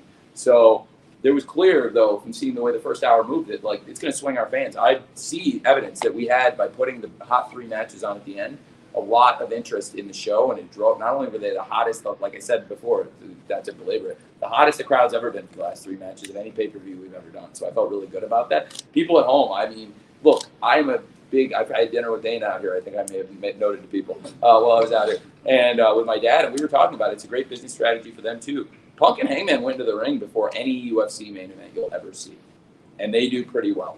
They do great numbers. They're the biggest pay-per-view company in the world, and they do a great job. They have similar number of fights as we did matches, actually more. You'll see like 15 prelims, like 15 matches on the UFC card. Why? For a lot of reasons. They have a lot of fighters that people are interested in. It drives engagement. It drives betting. It gives people more time to buy the show, build more word of mouth for a main event. And hey, on a Saturday, guess what? Like, it's no secret I'm in the football business. I, for my career, have to watch football on Saturdays. So are you trying to move in kind of a UFC-style direction? Are you trying to kind of... No, like I said, I'll see what the feedback to this was. This was a unique circumstance. I was flexible with a window. It's a good chance that we would have ended it at the same time we always do. If I hadn't had to add to the card to make sure there was a whole, almost like, look, the whole pay-per-view was great. But it was one more match than Revolution, Bell, to start to finish if you had the buy-in. There were 12 matches on the Revolution. There were 13 matches tonight, including the buy-in. There were 12. It was 9 plus 3 on Revolution. It was 12 plus 1 tonight. So it was one more. Bell to bell, I might have been, I think it was very similar start to finish in terms of the action. And it was on the West Coast, which I think makes it make more sense. So like I said, for these people in Vegas who come to the fights, and also people from all over the world, but in Vegas, in this building, they never see a world title fight before we got to the match. And they start earlier with more fights. I think, I'm not saying look, a UFC model is a very successful model. We're obviously totally different sports. I was about to say, yeah. But I have a ton of respect for what they do in pay-per-view, and that's why one of the reasons why I've loved to not, they're the 800-pound gorilla of this business, and I stay out of the way. And also Dana's my friend, and he's been so cool to me. So, like, I take great pride in their success, and also, like, being here in their home building, in their hometown, and, like, this is his territory. So I wanted to see him with my dad and hang out with him while I was here. But like he was telling me, it's worked great for their business too. I was telling him I bet now because Game 7 was looking very. It was Thursday night we had dinner, so I didn't know there was Game 6 hadn't been played yet. But I was telling him, I was like, and they have these things all the time. They have big sporting events on Saturday nights. College football's huge, and same as me, they're rooting against the game going to overtime. And tonight I think it was a 4-point game. So we had Shivani push when the game ended, not saying about the basketball exactly, but saying like, hey, there's people at home, if you haven't been watching, this has been a great pay-per-view, which has been a lot of great stuff already, and there's so much stuff to go. And when Anarchy in the Arena was going off and the crowd was the hottest they had been at the entire point of the night and the basketball game's over, that's a good ad for people to like, hey, you might want to like flip this on. There's a lot of people watching with their families or with their friends. Gatherings now are back. People are hanging out in their homes more. So it's a great reason, hey, the game's over. If you get one wrestling, I've been that wrestling fan, right? I've been that fan that like watching hey, was the Royal Rumble 2003 on during the football championship game? It was, right? Anybody? I think You mean the NFC and AFC championship games? I'm pretty sure it was. I remember watching the matches, like the Kurt Angle match, and I'm pretty sure the football games were on that night. And that's like literally the second and third highest watched TV shows of the entire year after the Super Bowl. So I was in that game. We were in the Jaguars. We're actually the number 2 show of the year in that year, second most watched show of the year. So like, look, like it's. I thought it came out incredibly well. I'm sorry for the long-winded answer, but it was a crazy week for many reasons and for the length of the show. It was shorter than WrestleMania 31, I believe, which is a great show. Other than the Sting stuff, I think it was one of the best shows. And so besides that part, is a great show, and it was significantly longer than what we did tonight, especially with the stuff at the beginning. He's pointing it out. You were right. It's the same day. January. It was. Yeah, January 19th. January 9th, it was the same day. Yeah, they were up against. So I remember watching the championship, which is obviously a big part of my life now. 2003, so like a lot of big events that happens, but we actually fought through. This is a big win. We did our record gate. We did the record for Double or Nothing again, every time, and it was a big success. And for the crowd, that's why I put those 3 matches at the end, knowing that the crowd would be the hottest they've been, and we got the hottest crowd. I think for people at home, look, like that was one of the things Dana said that really got through to me. Is like, if what you're doing is working, keep doing it, and like ignore like some of the noise if it's working, because like you're gonna get people that don't like what you're doing, no matter how well it's doing. And I think, look, that being said, I don't plan to always go this late. I think it was a unique circumstance, but I left us the flexibility. We could have ended like we have every other time, by 11:40 to 11:58 on the West Coast, which would have been 8:40, and it would have been about 40 minutes earlier than we actually did end. But I added about 40 minutes into the show, and like I said, I think it paid off at a tune of 6 to 7 figures. Okay. Thanks.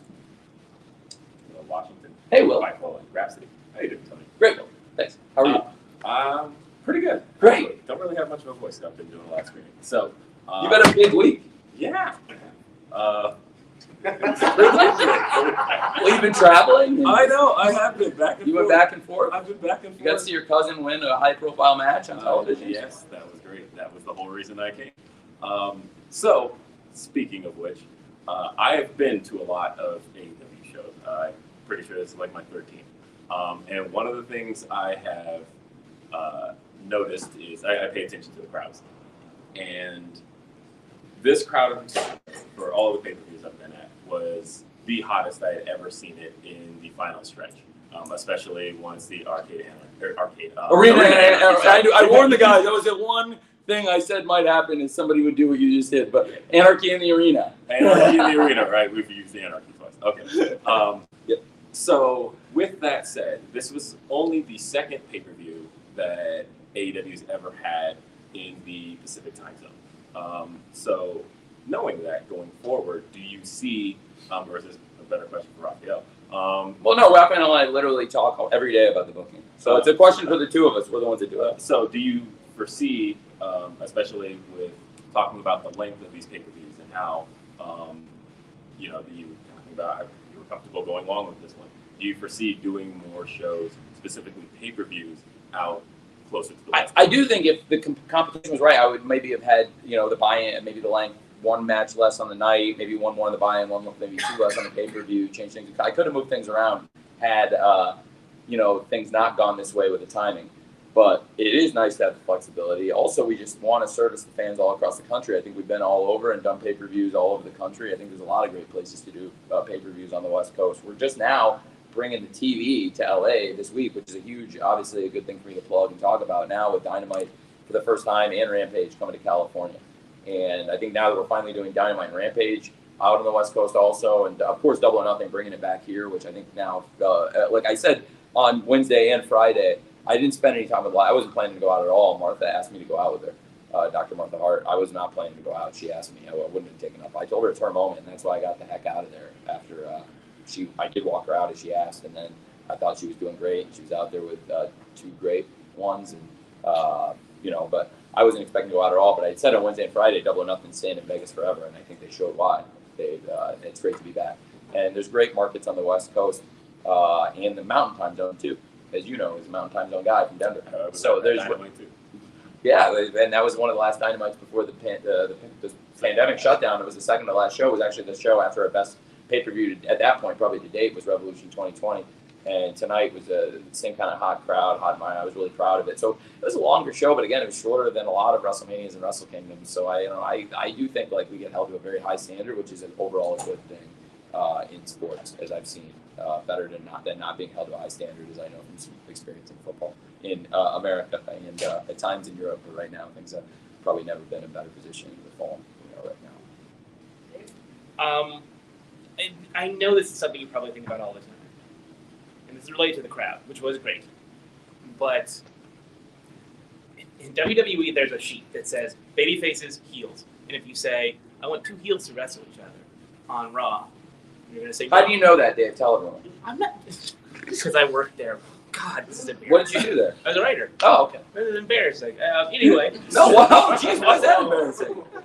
Hey man, I'm not trying to be a dick. I'm not trying to be a dick. I know. Working in wrestling is a great thing, and that's a great place to work in wrestling. So. Sure. Yes, it's great. But the question is, Tony, the question is, you do this a lot, and this main event was two baby faces, two of the most popular wrestlers.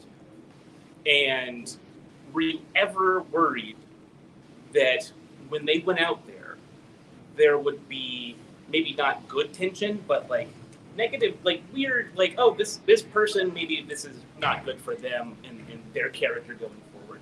You ever feel like that conflict, that special tension that you need in a wrestling match isn't there if you have two people that are kind of the same alignment? They're very different wrestlers. Right. And they have very different backgrounds, and they've had very different paths to get here. So I thought that even though neither one of them is like a traditional rule-breaking wrestler, you know, there are a lot of times they say styles make fights. I thought they'd have a great match, and I also thought, look, the sanctity of the championship is very important. Like, we've had 4 champions until tonight. Now we have our 5th champion, and every one of them is somebody the company can hang their hat on as a face of the company, and that includes Hangman, who was excellent. And look at all the great matches. And I know I said this to a bunch of you in the build-up too, and in interviews, but what a great champion Hangman has been for the company. And it was something I felt really strongly about, and it's something I believe in. And you know, look, I'll tell you the truth. When he took some time away from the company a year ago, I don't think a lot of people in my position would have held things for him the way I did, and made sure that he still got a world title shot when he got back, and put him in a position where he go in the casino ladder match, give him the opportunity as a Joker to go in and then earn a world title shot after he had not been around, and could have gone with people that were more experienced, but I believed in him, and Hangman is a guy we've been lined up in from the beginning, and I'm a loyal person, and he's a loyal person, and he's a great wrestler. And from the very beginning of the company, the story when we were out here was Hangman, and then it was Jericho, and then of course Mox and Kenny at the end. And we're the first 4 world champions, but we set up for Jericho. Mox took the title from him, and Kenny, which was the end of the show, and the beginning of the show, as we set up going into it, was we knew coming into the show was Hangman was going to wrestle everyone's the main event. It's either going to be his kind of, they weren't partners yet, but his stablemate, Kenny, which would set up more later. But so the 4, we really believe in these 4 wrestlers. And I thought that this was the perfect main event for the fans, a match that was a must-see. It was like Punk said when he was sitting in this chair before they asked me to move over, which I was going to leave the aura of this chair that you know, CM Punk and Jade and Chris had sat in. So yeah, I think you were proven right about the match. I agree. The crowd certainly said there were people that didn't. Thank you. I really appreciate you saying that, because there were people that like thought that it might not make as much, and I was said from the beginning it would. And that for the prestige of the title, it was actually very important. And I guess now is as good a time as any to point out that, like, and I talk about Hangman, and this comes full circle. Around the time he left was around the time Punk came in. And a bunch of people said you should put the belt on Punk as soon as he gets in, especially when Hangman wasn't there to wrestle Kenny and all out. And the reason he was not there is a very legitimate reason. It was a great reason. I'm very happy for Hangman and his family. And at the time, that was his private matter, and I think it was great that what they've done and had a family, and then he came back and beat Kenny in the payoff of what's, you know, the longest standing story in this company still. And they have had one of the best matches, if not the single best match in the history of the company, with Hangman and Kenny and the Young Bucks. And Revolution 2020 again, I always go back to it because it was a special night.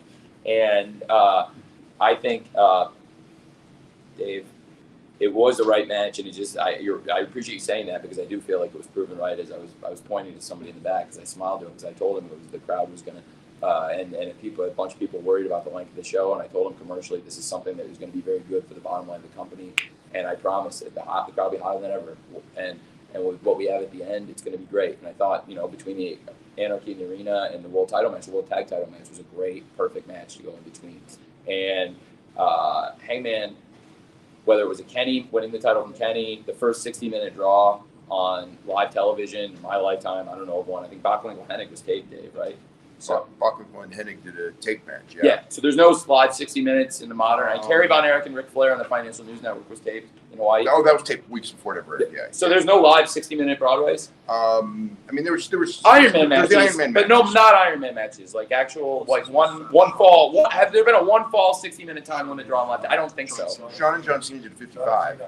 But that wasn't a 1 hour. Yeah, it was an hour. Okay, it was close. They did 8. That was a great match. That was a great match. But was that tape delayed?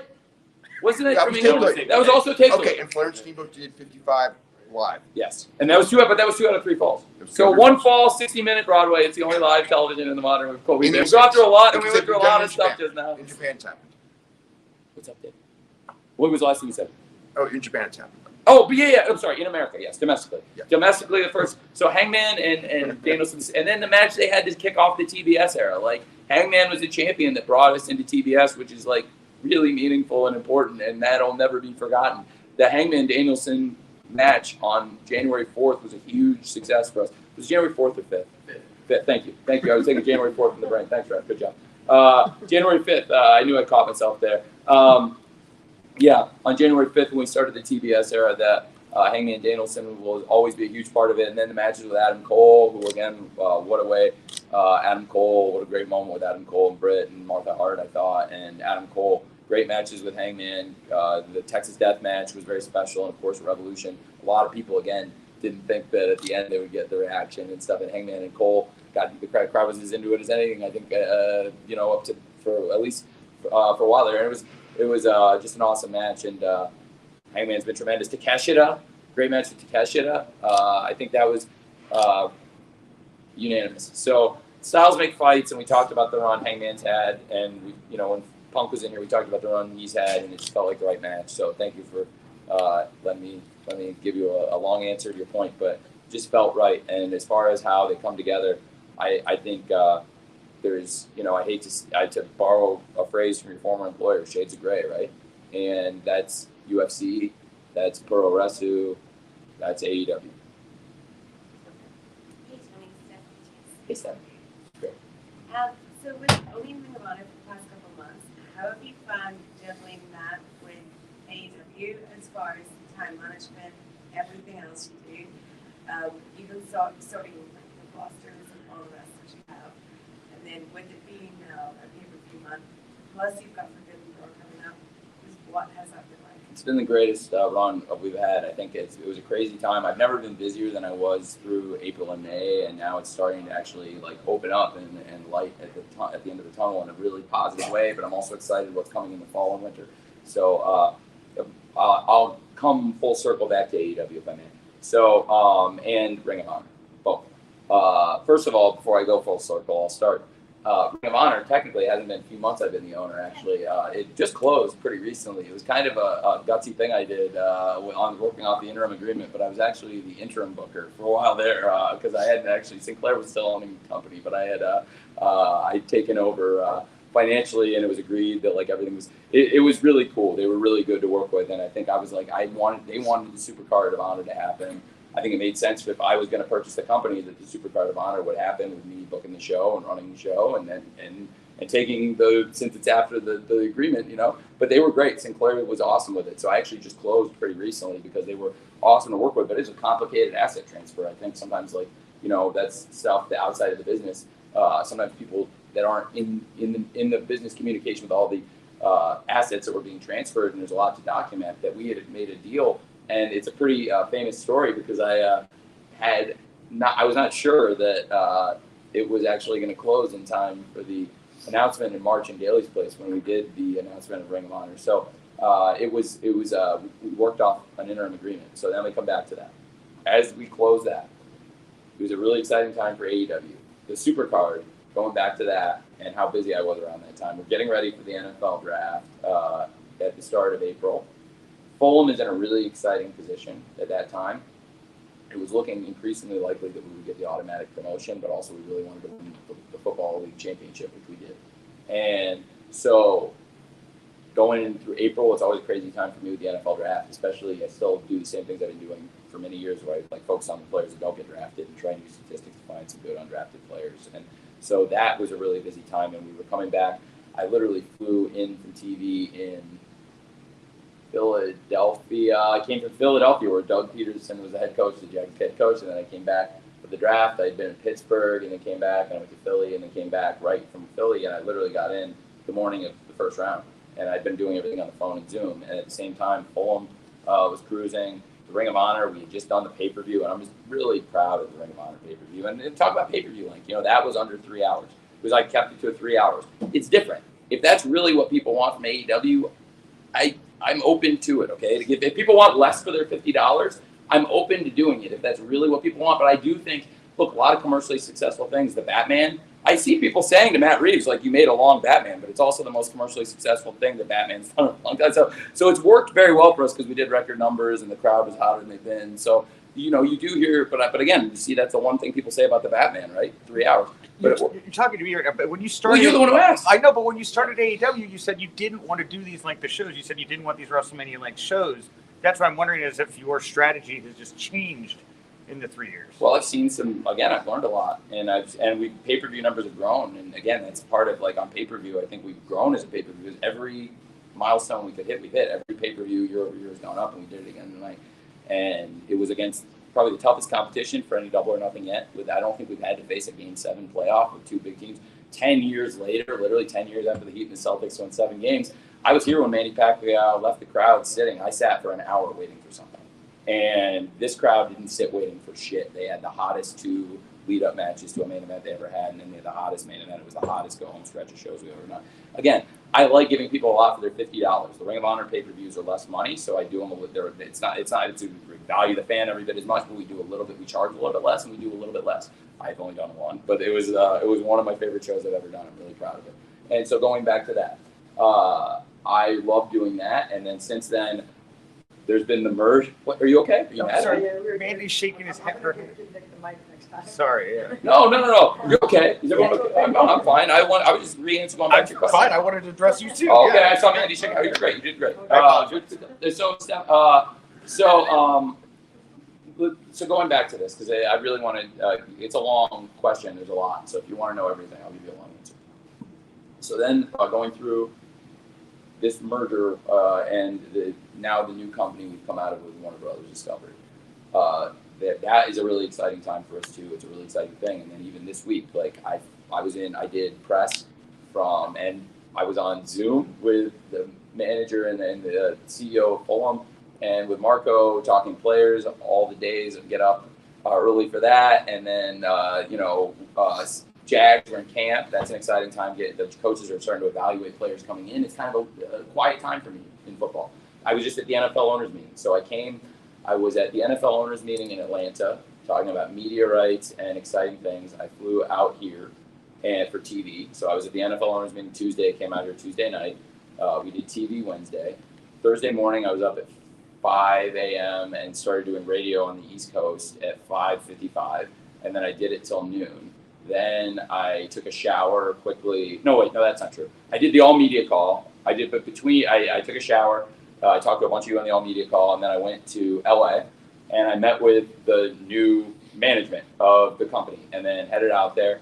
And it was the most exciting, exhilarating meeting I've ever had in my life. And I've never felt better about the future of the company, more safe about what's happening here. And I feel really good about the new Warner Brothers Discovery to have such a strong management. Nancy Daniels is such a strong leader, and she was really cool. And so I flew out to LA and back to meet Nancy Daniels along with her team, and it was some familiar faces and also new faces, and it's really exciting. It was my first time at Discovery, and what a great thing we have. This is the future of everyone who works here and the fans, who it's really important because now I feel like there's a real Discovery sees too how important it is to the wrestling fans to have wrestling on TBS and TNT because it was gone for too long, and it's really cool that it's back. I think it means a lot to a lot of people. I know it does. And so we have such great management there, and they asked such great questions, and it was really encouraging. And I know there's so many things we can partner on, and I'm really grateful for that. So that was probably one of the most important things going on. So it's a ton of stuff, and now the Ring of Honor is closed, and I'm still. I think there can be a future there, hopefully with a weekly Ring of Honor and also big events. Supercard was a huge success. It was many times over recent Ring of Honor pay-per-views, one of the biggest Ring of Honor pay-per-views ever, and yeah, so it's all really exciting stuff. And then football season's going to start. Fulham's back in the Premier League. The Jags have a new head coach who's awesome, and I really love Doug. He's brought so much experience. He won the Super Bowl. I don't know if you're familiar with. We come to England a lot every year, the Jaguars. And Doug, we actually played Doug, the Eagles, in the year after they won the Super Bowl, and the year after we lost an AFC Championship game, they beat us. And Doug, he's played in the NFL and played in the Super. He's been on the roster of a team that played in the Super Bowl. And Doug's played in big games, and he's a great coach. So working with him is awesome. So I'm really excited for football season, both in the Premier League and in the NFL, and really excited for the summer to come in wrestling. I mean, to go to the Forum is a big deal for me. I claim a lot of places as homes, like Ted DiBiase when I was a kid. He changed his residence every quarter, but I do. I live in, a lot of the year in Jacksonville more, and I base out of there, but I travel 52 weeks a year every week for Dynamite. So I do, 175, 200 flights a year when you include football for both continents. And it's just 104 alone for Dynamites. And if I'm in Jacksonville, maybe twice a year, call it 100 just on Dynamites when you add in live rampages, pay-per-view specials, football, it's a lot. So a lot goes into it, but I try to manage the time and remember that I'm responsible for a lot of people. And I love every minute. I'm doing whatever I'm doing. I love it because to work in those businesses, it means a lot. So LA is one of, along with Jacksonville, Champaign, Illinois, Chicago, Illinois, and London. I consider LA one of my big 5 homes, and I've never gotten to work with AEW doing a show out there before, but it's where AEW was actually formed. And I was just telling the new management this story because it was actually out there where I first had the conversation. It was in April 6th of 2018, where I had a conversation out there that led basically the launch of AEW, and it was my partner in activist artist management, Bernie Cahill, and he dragged me out on a Friday night, and it's a good chance we wouldn't be here at the end. And I saw the president of TNT and TBS at the time, and he took a chance on us that I'll never forget, and then after the ratings were good initially, he took an even bigger chance on us and gave us the extension because the first deal didn't pay that great, but it was still an opportunity to go on TNT and TBS, and it did pay something. And now it pays fairly, I think, and they've done very right by us. And now we have a whole new management team that can get behind us in new, exciting ways with AEW. So that's a lot of stuff. I also have, there's a bunch of other companies I'm on the board of our own that I'm not talking about here, True Media, Sports Analytics, but the management team there does a great job running the day-to-day. Other business ventures. I'm on committees in the NFL and the fan engagement and major events committee of the NFL. In March, I flew out for TV ahead of the Fort Myers TV. I had a committee meeting in Palm Beach. I don't get much time to myself, so I was talking about Batman to Nick and how long Batman was. I landed in Monday night for a committee meeting in Palm Beach.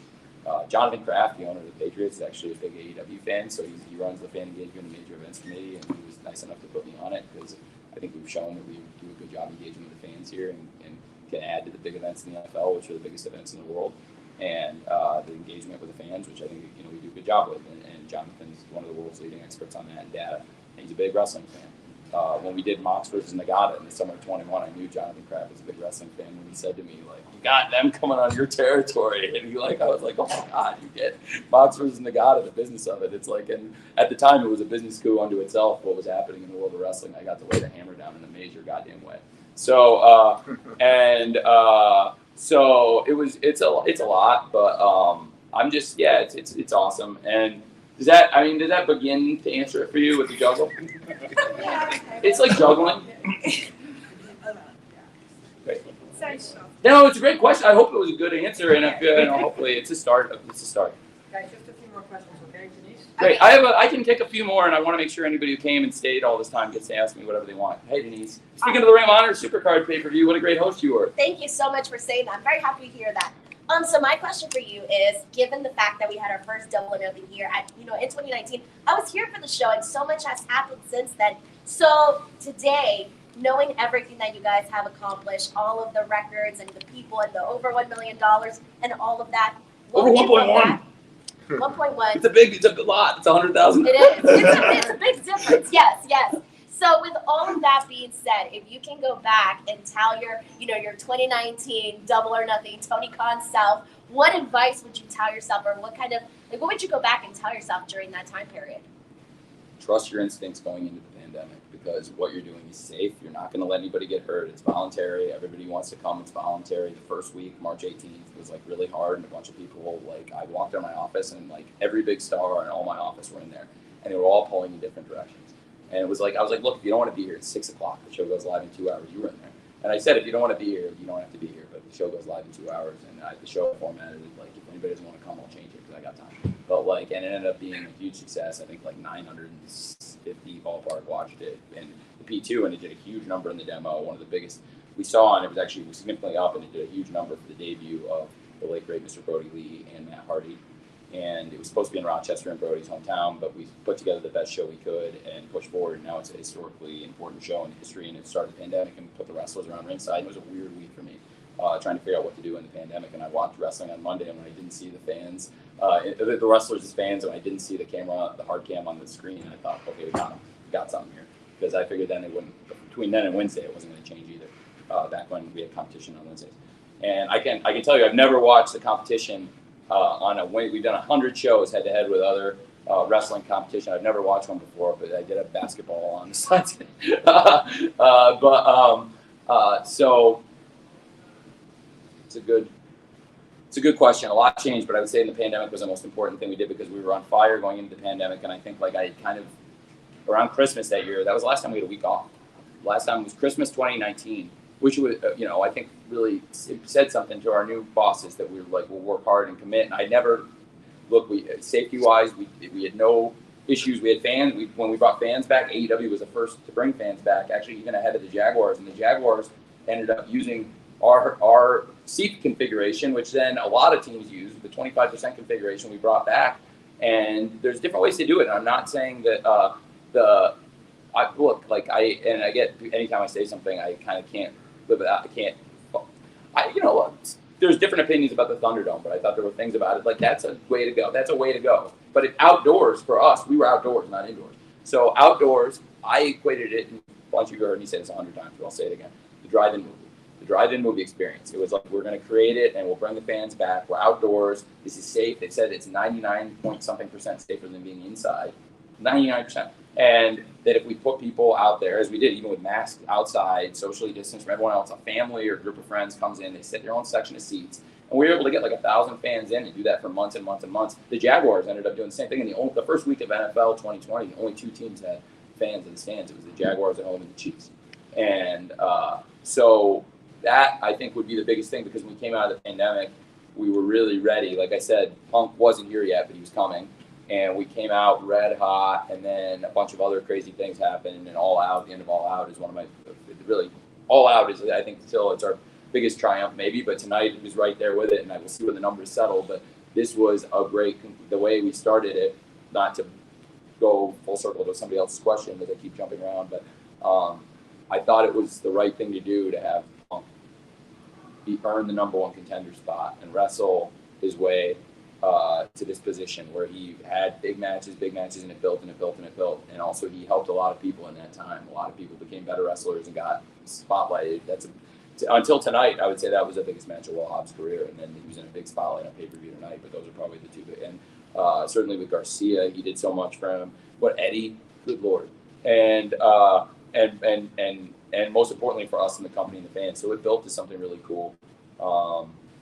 So I think the biggest thing I would say, I'm sorry to go, but just thinking about it as I go, probably would be to trust our instincts going into the pandemic, that this is going to be safe. Don't abandon ship, and they have to get paid out big dividends for us. And then even when we had to go in the next week, they wouldn't allow anybody into this place March 25th. If anybody has never heard this story, they only allowed 10 people in the entire amphitheater as the fire. So it was Tony Schiavone at the desk. I was the only person backstage. They said the truck is a separate domicile. So Greg, you were out in the truck. There were 10 of you in the truck. I set up a trailer of wrestlers to be the crowd, since there was nobody at ringside, to at least get some cheering audio. And then God bless Chris. Chris went out and was like, let's go, getting people going like a leader. And he didn't have to be there. Nobody had to be there. It was a very small crew. If you don't know this, I'm the guy who robbed a bank and is telling you his secrets. I think people know this by now. Does anybody know for March 25th, Kip and Darby was taped the week before for Dark? People do know that now? Kip and Darby was taped. There was nobody in the building. Nobody knew the difference. So it was completely empty. Cody was on commentary by then with Tony, because what I did was, again, you only get 10 people. I couldn't do tag matches. Brandy was doing the ring announcing, so because they showed up, and these are the people that really showed up for me. And so Kenny and Tony Schiavone were on at the start, because then at the end, Kenny and Sammy Guevara were going to wrestle like 28 minutes in an empty building and had a great match for the AAA title. And then at the end was whatever with Matt Hardy in the spot. I was just happy. It was Chris's idea with the thing, like I said, and whatever. It was, you know what, the fact Chris and Matt even showed up, I was very thankful. I was going to do whatever. And Sammy coming out from under the ring made a lot of sense and set up stuff that ended up. Then we shut down for a month, and that match that we built there we didn't get to do until May 6th. But when we did the May 6th TV, it's one of the things I'm the proudest of, because we were shut down for a month. Then we went April, and we had that crew that showed up. That's when the TNT title became. I'd wanted to do it for a long time. It was a plan, but that was like, okay, now we have to do it because that's all we can do here, because like we have to reset everything. 29% of the roster showed up for the tapings in Atlanta, and those are the only shows I go back and watch. Those Atlanta ones. They're literally the only show that I go back and watch. The last one is so good for what it was, with opening with Cody Darby, and then the crossover match with the Best Friends versus Havoc and Sabian, and the no DQ match, and then ending with Dustin and Archer and videos and stuff. It was like the shows really came together, and they kept getting better and better. And also our post-production, I learned so much about post-production and got better, which suited us really well, because then we came back going to the Wednesday-Thursday cadence. We're like Wednesday on, and then we taped Thursday, and that was really important. I think also it cut travel down in half, and it saved a little money, but it also was really good, I think, in the pandemic era, when it was peak pandemic, to have people traveling less, and we didn't know about planes and things like so. So that was really important. We came back May 6th, and then Double or Nothing come full circle to tonight, because that show wasn't here, but I was really proud of that show. That's one of the only other pay-per-views I can always go back to watch, because it was really special. And a lot of it I like to go back with Mox and Brody. I think it was great, and I think that was like Brody's best. That and the dog collar match are probably Brody's best matches here. It's the best pay-per-view match for sure.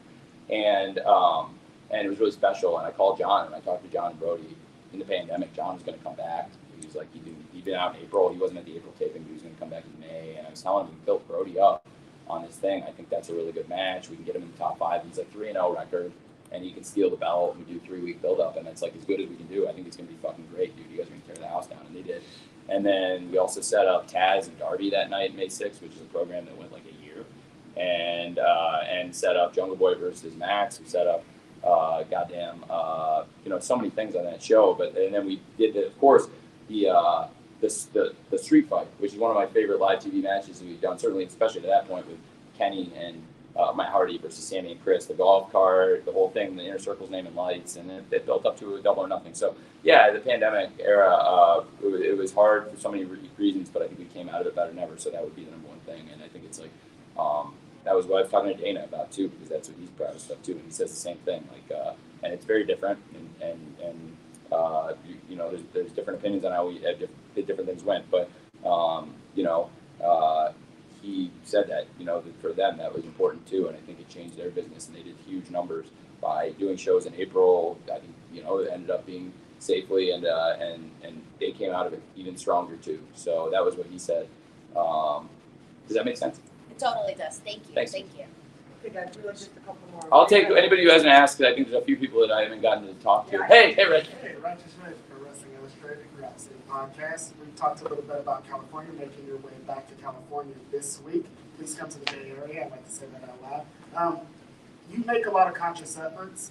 Did you make a conscious effort to have, we're going in with the tag team champions and the TNT champions being California people, representative for California. So did you make a conscious effort to have some great representation going into those shows? Absolutely, yes. That was really important. I think we have a bunch of big stars from California. Of course, the Young Bucks also, and we'll be very close to their hometown on Friday. They're from Southern California guys. So a bunch of great wrestlers from Southern California on the show. It's a great point. And also representing different eras of AEW. Like I saw, who was it? You guys might know. Somebody in here might know. Somebody had a great tweet. Might have been one of you in the room, honestly. That I bet you saw it. The 3 different eras of AEW were represented in that tag match. You had Jungle Boy and Luchasaurus, the originals. And I've seen a lot of people talking about how I'm beating all the originals. So I just thought this show was an interesting balance of the new faces and the originals, right? And there was a balance. It was some of the originals, some of the new faces, and matches together separately, and it's gone. It's a tug of war, like it should be. but I saw somebody say that the three-way represented the three eras because you saw Jungle Boy and Luchasaurus, the champs from the original era. You had Starks and Hobbs, who come in the pandemic era, and tonight was the first time Starks and Hobbs have lost a tag match in almost 2 years. Winter is coming 2020 against Cody and Darby was the last time, and they hadn't. That was the first tag match they haven't dropped one since. They've been dominant, and they beat Keith and Swerve. What's that? 543 days. Is that after Rampage was 541, right? And then it's 543 now? Yeah. Yeah, because I think I remember them saying 541 on Rampage, yeah. So yeah, it's been, it's been. I gave him that stat, by the way. Oh, did you? Well, there you go. So you did. So the 3 eras of AEW, to have, like I was starting to say. So, and it's the thought I was giving and talking about those guys and how great they did. It's a 3, the original with Jungle Boy and Luchasaurus who were on the very first show here, and then have now worked their way to the top in California guys, like you said. And then to have Starks and Hobbs who came in the pandemic, both of them in different circumstances, but came together in cool ways, both of them. Starks on TV as a guy that was a pushed indie guy and they got a great opportunity and seized it. And then I was in the ring and we didn't know it was a tryout match basically. He was in the ring and I said, I texted Mox and I was like, I got the guy for what we want to do. I got the guy. And then he'd never met him or her. And it was John fucking saw it. And then Hobbs was on Dark and killing it. And I remember I wanted somebody big to wrestle Darby on the show where I think it was Saturday Night Dynamite where Brody won the title, I'm pretty sure. And it was Hobbs versus Darby, and wanted somebody to big to be credible. You don't want somebody you don't think is credible to be out there manhandling one of your top young stars, and he did. But obviously Darby came from underneath as he's known to do, and he's very he persevered, but it showed a lot about Will Meade. And then All Out was not long later, and he went the distance in the Battle Royal, and then saved John with the chair up on the stage when we were socially distanced with the fans, and Starks jumped him. So they're really important. And then getting California too. Yeah, there you go. California, another California wrestler, Will Hobbs. That's a great point. And then, of course, with Swerve and Keith representing the post-pandemic era, 2 wrestlers that have come in. So you had the originals versus the pandemic era versus the post-pandemic era, and the 3-way. I thought it was really cool. And I guess subconsciously I kind of thought about it, but when somebody said it like that, I was like, it's so cool. Going into the show, it made me feel even better about it. And the 3-way match they had, the singles match was great, and then you could tell people really wanted 3 big guys. So it was just a cool dynamic. So there's a lot of great stuff on the show, but it's going to California, like you said. Hobbs is another great one. The Young Bucks, I think, is a great example. Scorpio Sky, and certainly a bunch of great examples on the show, top to bottom, and we just named a bunch of good ones. So I think it's really important going into LA. Having the LA Times here is nice, and there are a lot of great California journalists like Dave, who used to write the California Wrestling Report. Geez, that's a long time ago. That is too long. It was before I was born, but before everyone in this room was born. I don't know about that. I'm looking around the room, almost everyone. But it's pretty cool fact. And so there's a lot. I think it's just cool for us to go into LA and to go into the forum, and also, frankly, to have the presence of the new management of Warner Brothers Discovery, the new bosses of TNT and TBS, and it's so cool. They're throwing us a big party, and that's a really cool thing for them to do, and for them to come to our show. It means a lot, and I'm just so excited about the future there. That's so cool. So thank you. I'm excited about California. Thanks for asking. I'll give you a few more. Has anybody not gotten to ask a question all night?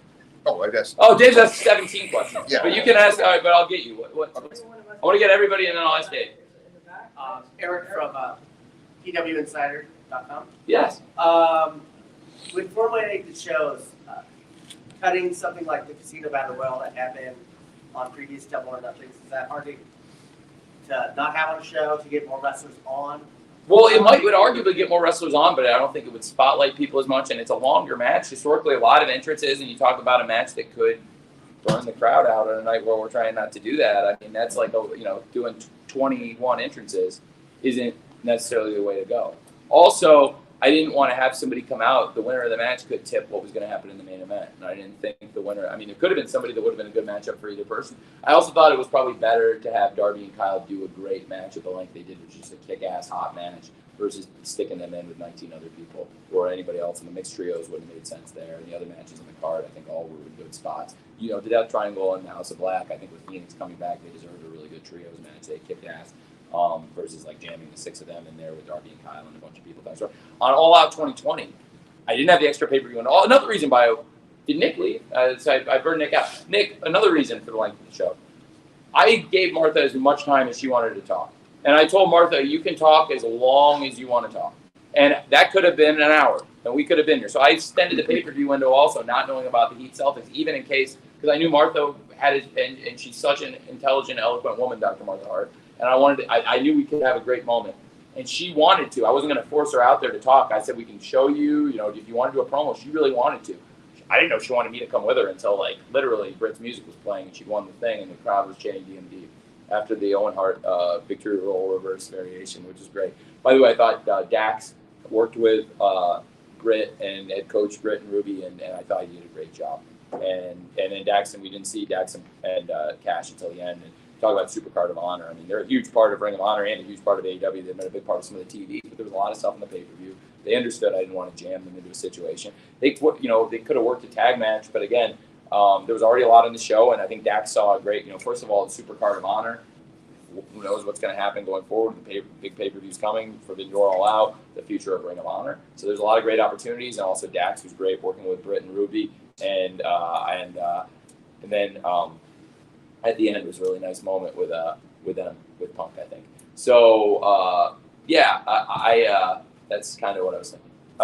But yeah, so Nick, to your point, that's another thing. No, it's okay. It's a great point. And you're asking about the length. That was another thing when I did the length. Before I knew about Game 7, another thing I was considering, I was like, maybe I should extend the window because, gosh, Martha, it could be 20-minute applause. And it ended up being very long, but I could have let her talk all night if she wanted to. And I did. I said, stay, Martha, you literally can talk as long as you want. We have the window. We had the time. And, within 30, even if it had been 30 minutes, it probably would have been okay technically. So, and I wouldn't have stopped her. So that was another thing going in that I was considering. So when I first started looking at the window, that was one of my considerations. Was you got Martha Hart, Dr. Martha Hart, and her family, Oj Hart and Athena Hart, is a big deal. And I didn't want to have to rush that.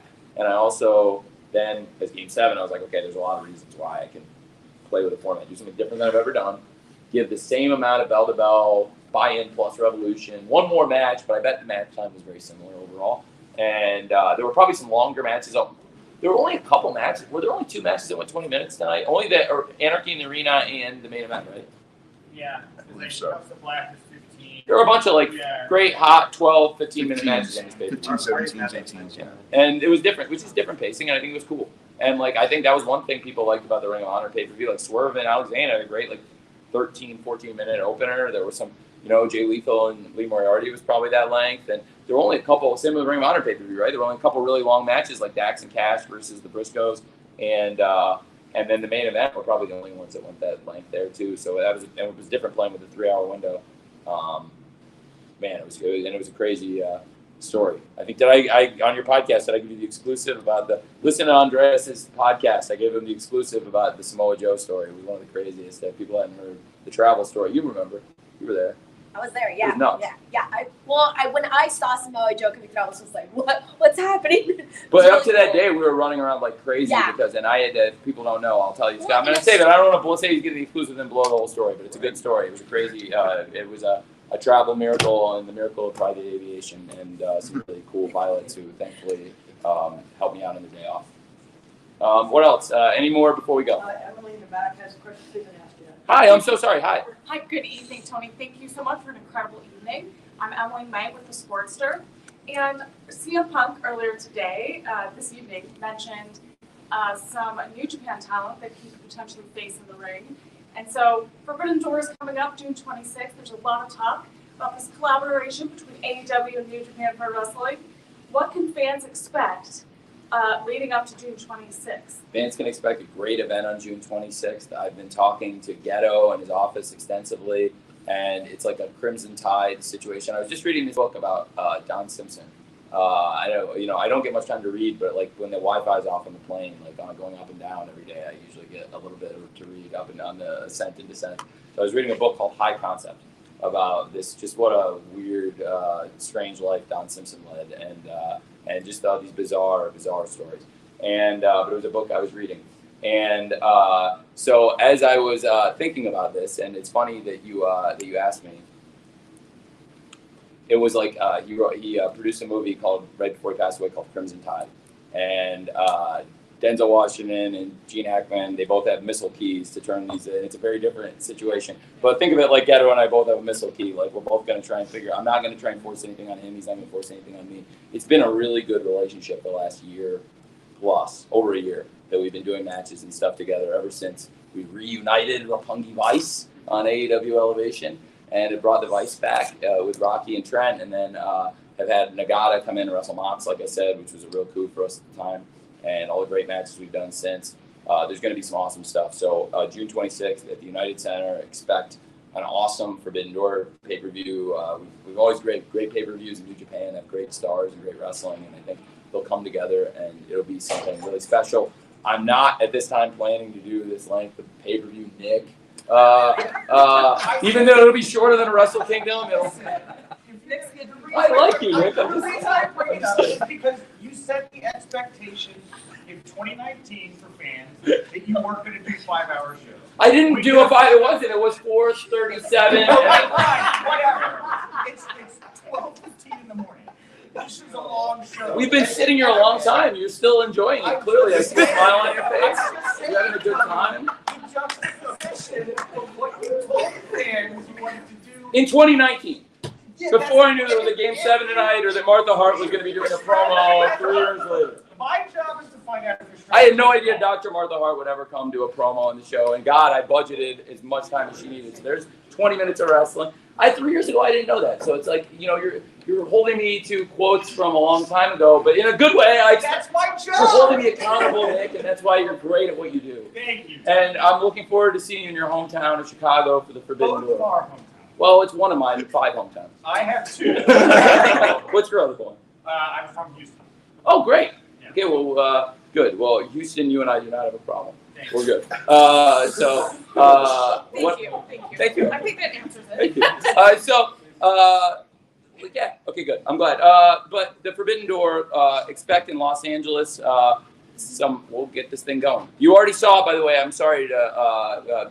I'm not. Wrestle Kingdom's off and along. Have you seen Wrestle Kingdom? You watch Wrestle Kingdom? Okay, great. Okay, so a lot of people in my company won't watch New Japan, and I'm a big New Japan fan. I bet show of hands of who watches New Japan here. Oh, Brian, you don't watch New Japan? You full of shit. So a lot of people in here watch New Japan. A lot of our fans probably haven't seen it. I'm gonna bet. So they're gonna get. They've seen some of the stars. I think we've already had great wrestlers. Some of the ones I mentioned. Ishii's been with us a few times and is great.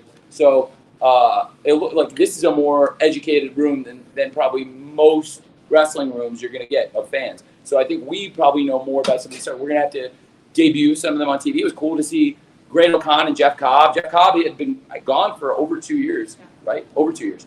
And I really liked it. The way they came in, and obviously it did, leave things open-ended. I thought FTR and Roppongi Vice were having a great match. Roppongi Vice had tried to win the Ring of Honor belts for a long time. They won a lot of big matches. They beat the Young Bucks in Ring of Honor. They won a lot of matches there. So I think they said this was like their 4th shot at the title, and they didn't really get a fair one. And they were having a really good match, and those guys came in and busted it up. So it sets up interesting things not only with AEW, New Japan, but also potentially with Ring of Honor and New Japan, who obviously have a lot of history together and had partnered. Was anybody at their Madison Square Garden show here? Yep. Yeah. A lot of people were. And yeah, that was, I think, one of the most successful shows Ring of Honor had done, and also a big debut at New Japan here. So I think we can do a better show.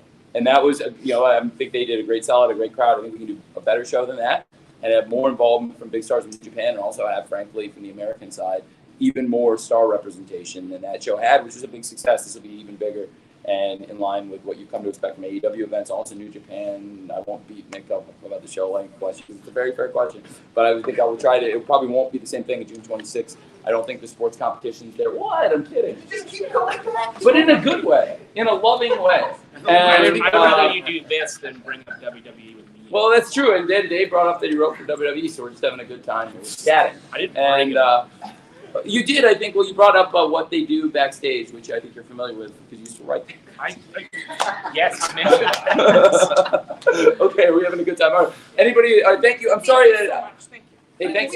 New Japan. Let's go. I've been watching it for 30 1 year is the first WCW pay-per-view I ever watched, which I watched 100 times. It was 14 matches, everyone. Super Brawl 1, Nick. Super Brawl 1, I've watched it 100 times, and the main event is Fujinami versus Flair, and it wasn't. But then I went back after the live pay-per-view. I had to see the match before, and I watched the pay-per-view they did, which was a WCW New Japan pay-per-view in Japan, which was a great pay-per-view. I thought the Flair Fujinami match there was probably better, and I thought the Hase and Sasaki versus the Steiners is one of the best matches ever in WCW, and hopefully we can have that kind of same high standard that they set with that WCW show there. Again, was it Akira Nogami versus Liger? Yes. And then Arn and Barry Windham wrestled Saito, and oh man, I remember they hit that Arn duck it and might Barry have hit been it. Hashimoto, but I'm not sure. Yeah, it might have been the big guys. It was a great show, and that I think we can hopefully now that's been over 30 years, and that would be the standard I would love to live up to. Starrcade '95 had some good stuff, but it wasn't just about that. New Japan versus WCW, they had the best of 7, which was real cool. But then also there was the 3-way for the world title, and Flair and Sting and Lex, and then Macho Man. So there was a lot of non-New Japan story. This will be I think it'll be good. It'll be true to AEW, true to New Japan. Thanks for asking. The match was Arn and Barry versus Saito and Chono.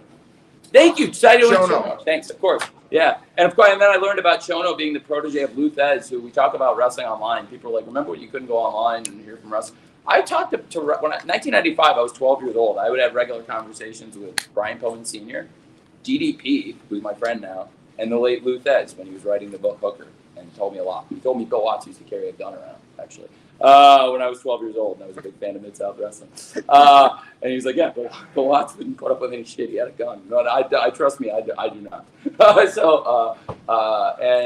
I learned a lot from those experiences, and I think the online wrestling community has been a thing a lot longer than people realize. So with that, it's been a great time. Who is anybody have anything that anybody I didn't talk to that came all the way wants to ask a question?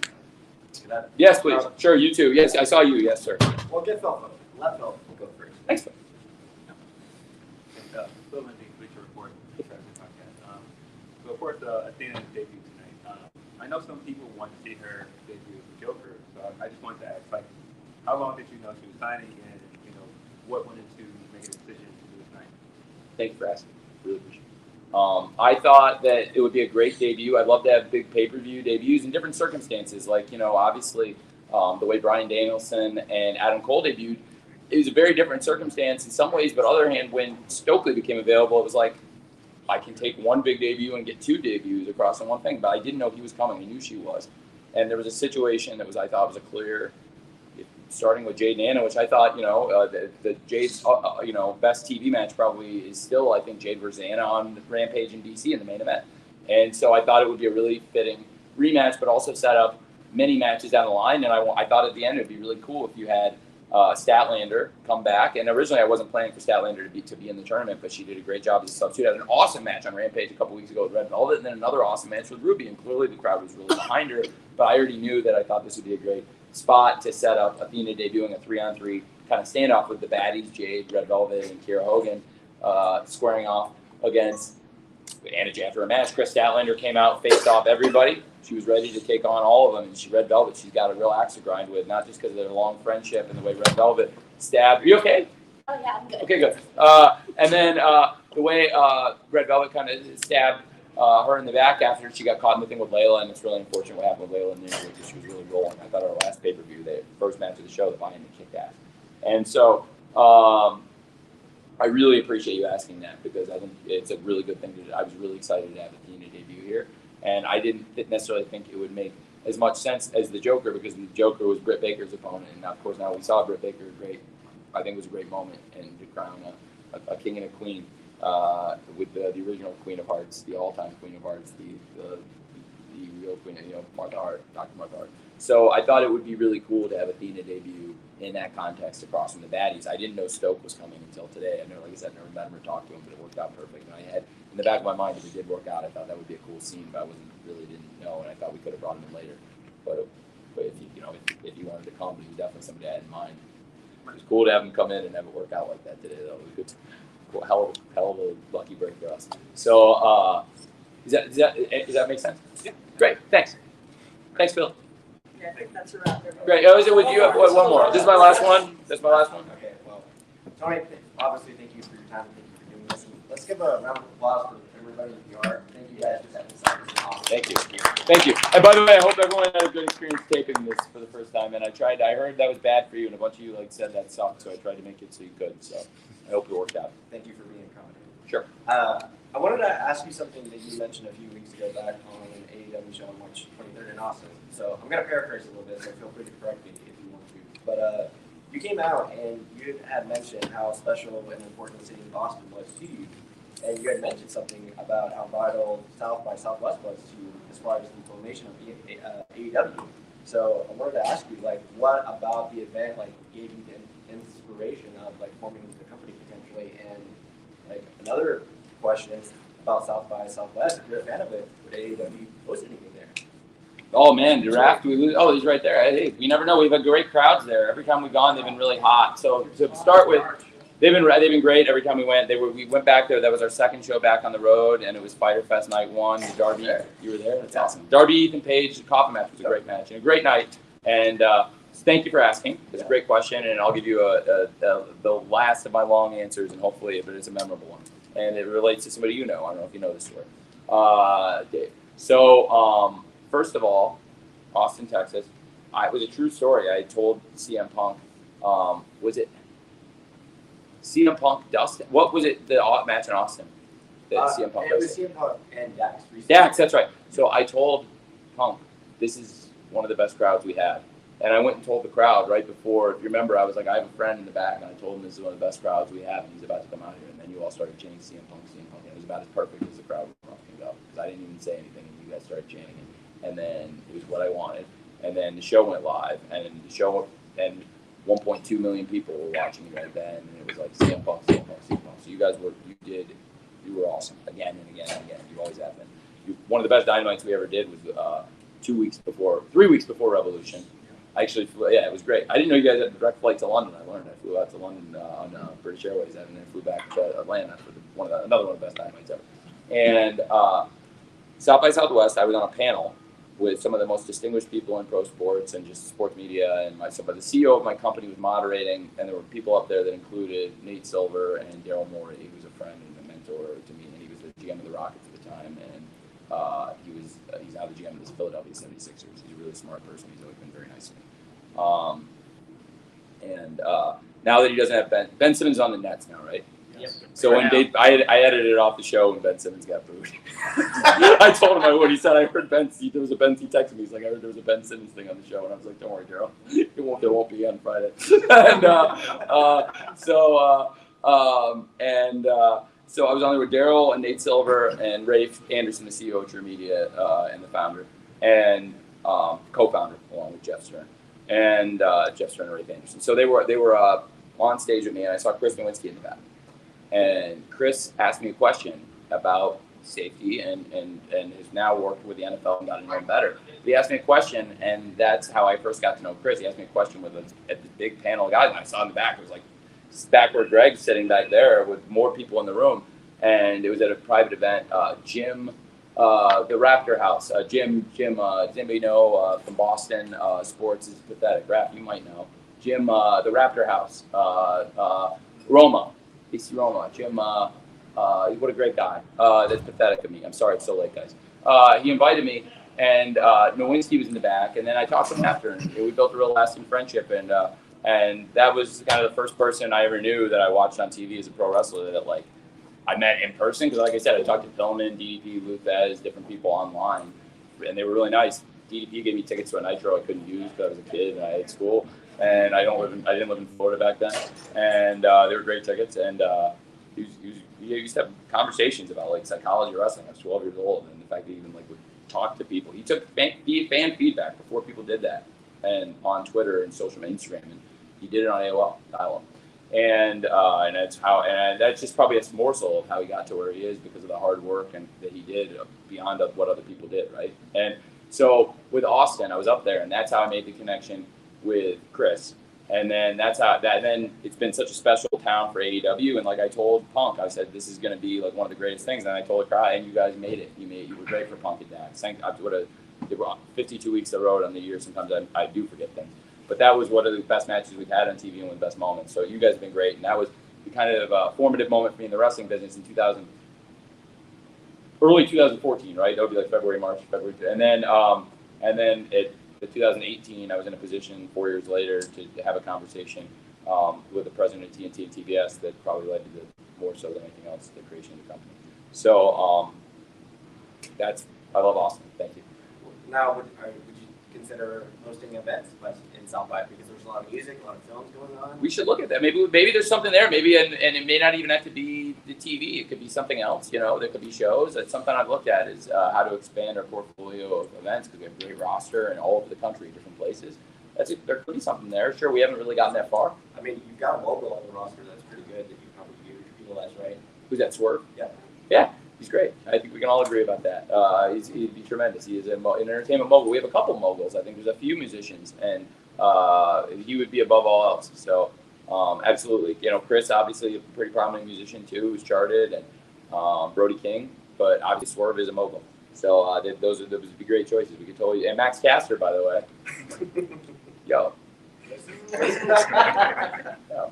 All right. Well, it's been a great night, and with that, I think I've kept you long enough. Thank you. Thank you, everyone.